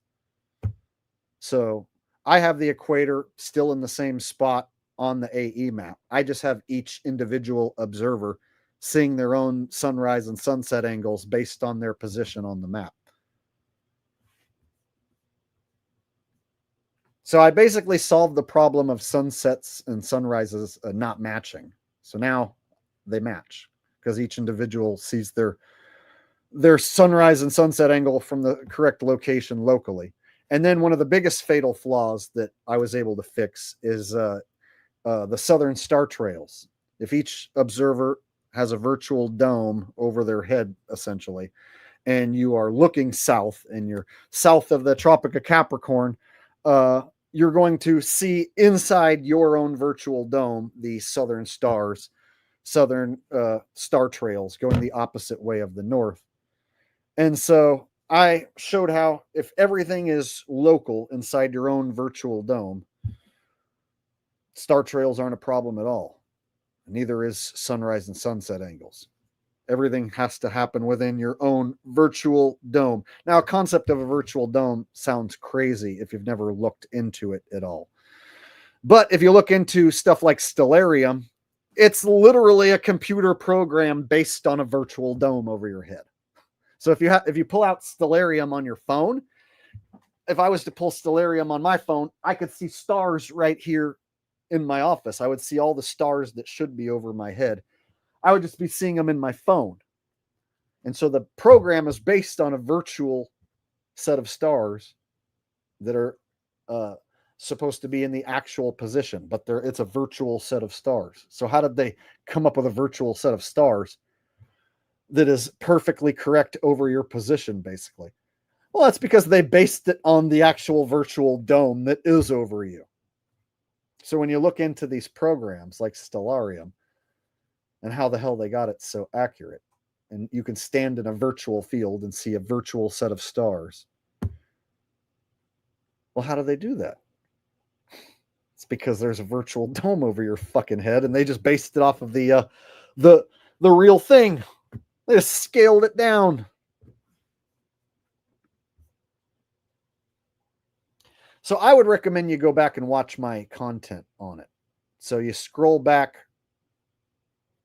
I would show it now, but I've been streaming for 3 hours and I'm going to wrap it up soon.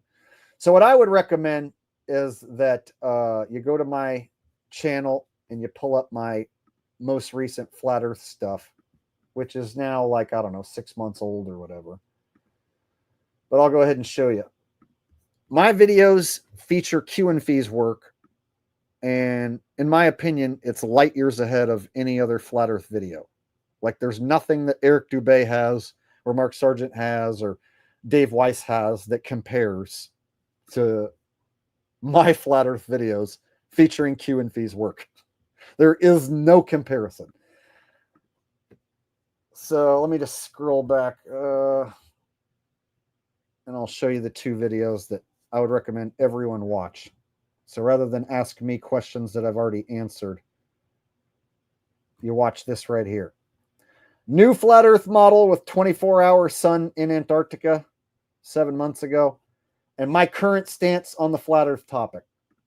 So I recommend everybody, if you're wondering what I think about the Flat Earth or how my model works, first watch this one, my current stance on the Flat Earth topic. I go over how I don't think it's a single circling sun like the rest of the Flat Earthers, that what I think is very different. So I explain why the circling sun between the tropics doesn't work.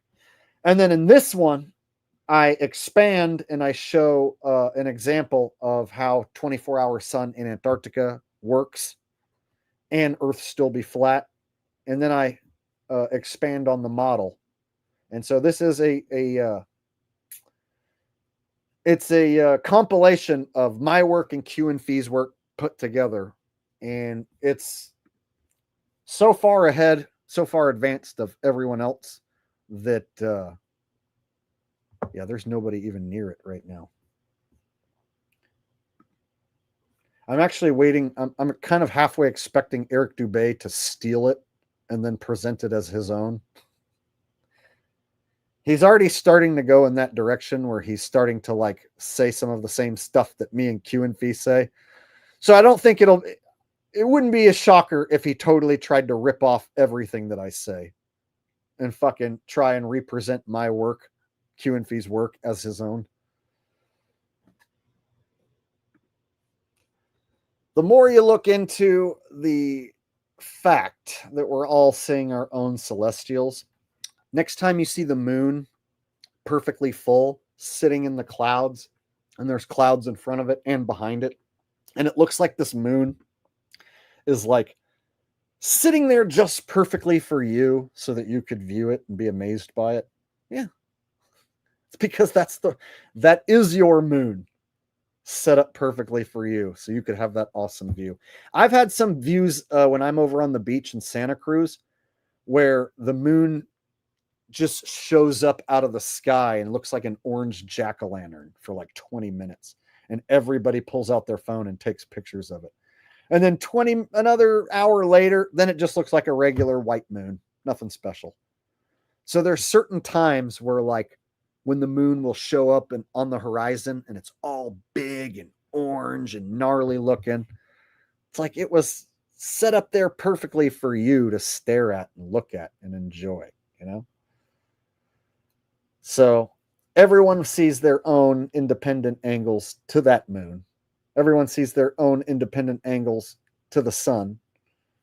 And then if you take multiple observers across the world, you'd think that everybody's angle looking at the sun or the moon is going to triangulate right to the one sun, right to the one moon. But it doesn't. That's when you figure out shit is not what they say. When you figure out that you see an angle to the sun, and then some other guy 1,000 miles away, he sees an angle to the sun, and they don't triangulate back to the same one sun, then you're like, okay, so is there like two suns? And then you look into it even further. No, each person sees their own sun. So then people are like, well, what does that mean though? If everyone sees their own sun, like what, we live in a simulation? I don't know what it fucking means. Because, you know, I feel real pain, you know, when I'm cut, I bleed blood. So is this place real? Yeah, it's real. But what's happening in the sky defies reality. What goes on with the sun and the moon and the sky and the stars, the clouds, it defies reality. So it makes me think somehow we're like possibly organic creatures inside of a computerized, hyper-computerized realm of some sort. Now, saying virtual reality is almost like the same as saying simulation. So calling this place a virtual reality, it's tough for people to accept that. Now, I know Ronnie and Jason call it a virtual reality, but I wonder if it's beyond that even. Like if we are the living, real, organic material, and then the stuff around us is more like a artificial construct, you know? But I've also had some psychedelic trips where things seemed almost cartoon-like and pixelized, to where it makes me wonder if I am living in a giant computer and if I myself am some sort of high-tech computerized machine thing, not an actual human being. So if you look at your brain like a sophisticated machine, perhaps we are all very high-tech, sophisticated machines living in a computerized digital world that only seems real to our eyes when we're sober. But under the right psychedelic substances, you can pull back the curtain and see the truth that this place ain't what they said it was. And holy shit, it's magical and unexplainable in a lot of ways. I'm thinking the next stream, I'll show that video about the what's it called? The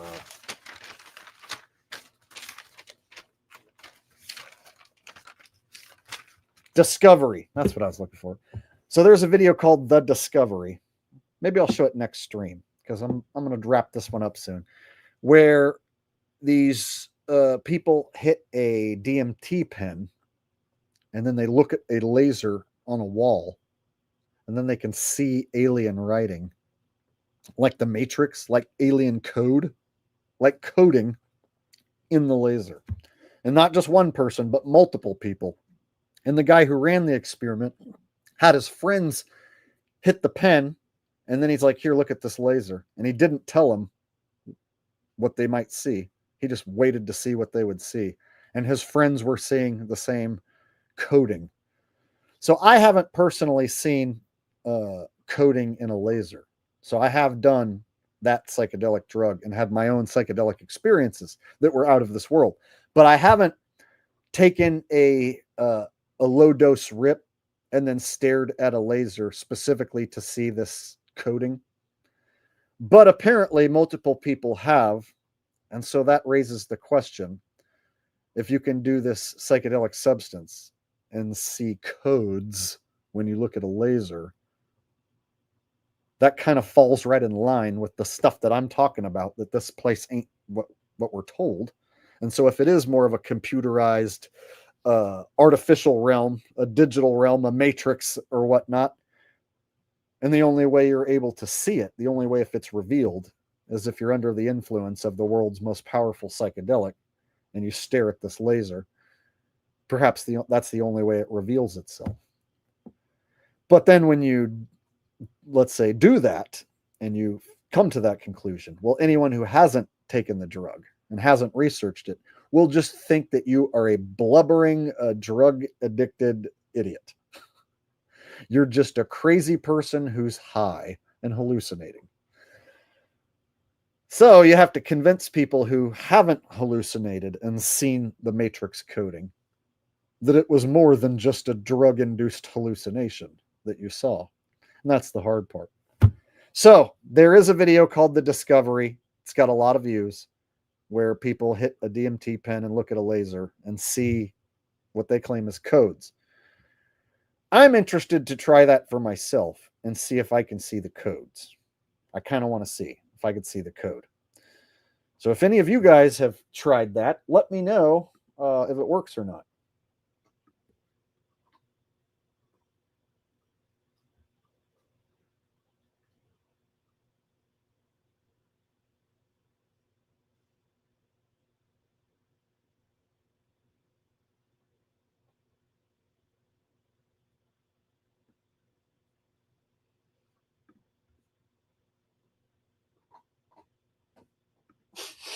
I seen a cat lady shapeshift when I was on Molly. It was real.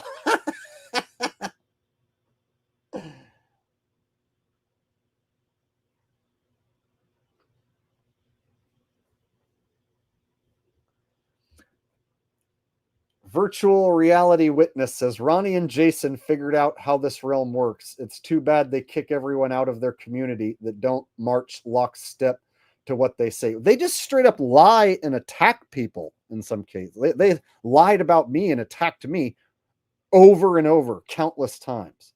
So when Ronnie now is like, I'm done attacking people and fighting with people. I just want to share the truth with you. I just want to be friends with everybody now. That's why we had Mark Sargent on.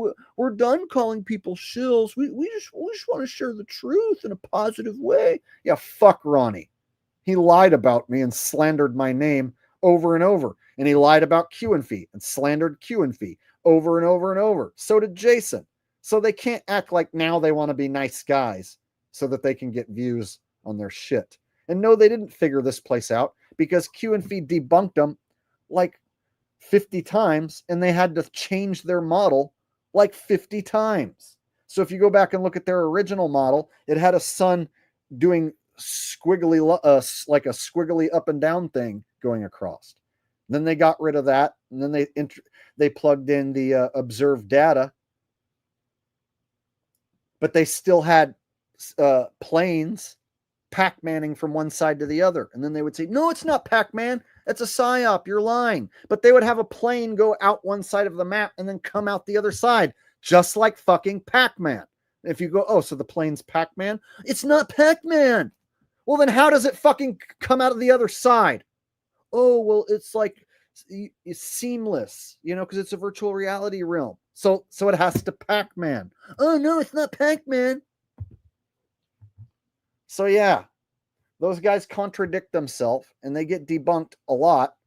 And then rather than go, oh, we were wrong and Q and Fee helped us fix our model. Thanks, Q and Fee. Rather than try and work with Q or work with me, they attacked us and slandered us over and over and over and over and over. They made up stories about me and being in places I've never been. They were like, Jake hung out with Patty Steer and Mark Sargent at the Pyramid Bar because he's a satanic Illuminati shill. I'm like, hey, dipshit, I've never been to the Pyramid Bar and I've never met Patty or Mark. Yeah, but you went to Denver and hung out with ODD. So they'll just change the fucking story anytime they get it wrong. And then name one thing that I have done. Oh, well, you met Math Powerland. And that's supposed to erase the 100 times that they slandered me. Lemming in a shiny metal box says the comedic gold in truth flowed like fine wine this evening. Rest well, Sir Jake. Thank you very much. I appreciate that.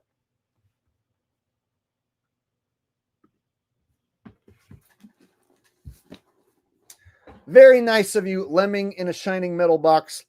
You donated multiple times today. Thank you very much.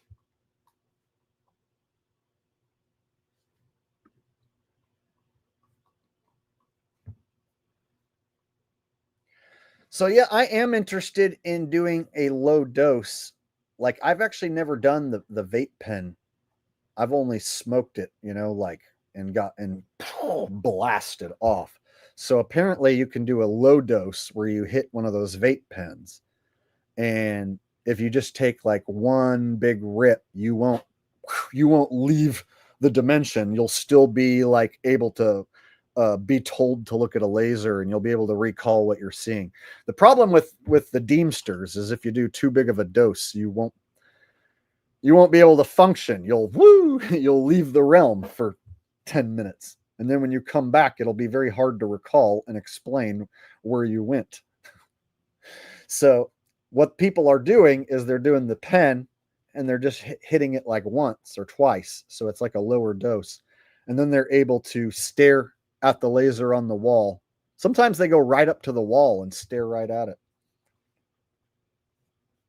Next stream, I'll show it. I would show it now, but then that would turn into us doing like another hour of streaming, and I'm getting tired and hungry. So we'll save the seeing the code from the DMT pen, the discovery video. We'll save that for next stream.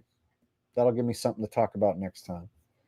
Luke Pettigrew says, great show, Jake. Thank you very much, Lucas Pettigrew. I don't know if you've donated before. I don't recognize the name, but thank you very much. It's been a good stream. I went over a lot of different stuff. Q and Fee has stayed awake until 5:30 in the morning. Q and Fee's over there in Amsterdam. And he's been hanging out here with us, choosing to not sleep and hang out here instead. He foregone his sleeping. You're going to pay for that, Q. You're going to have bags under your eyes. You're going to be out of it all day long.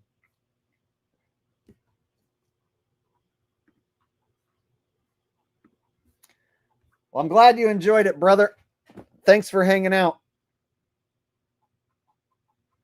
Thank you, everyone, for hanging out. So with that said, I'm going to go ahead and wrap it up and get off here. Hope you guys enjoyed yourself. Thank you to all my mods and everyone who hung out with me tonight. Shady Davey D, Holden,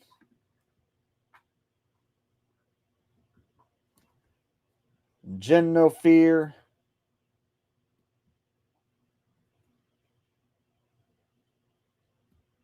I'm not sure if Rose is still around or not, but thank you guys for all hanging out tonight. I had fun, and I'll catch you guys in a few days. Maybe I'll stream again like Sunday. If not Sunday, then Monday.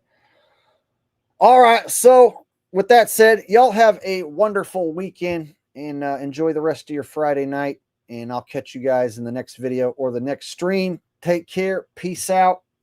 Good night.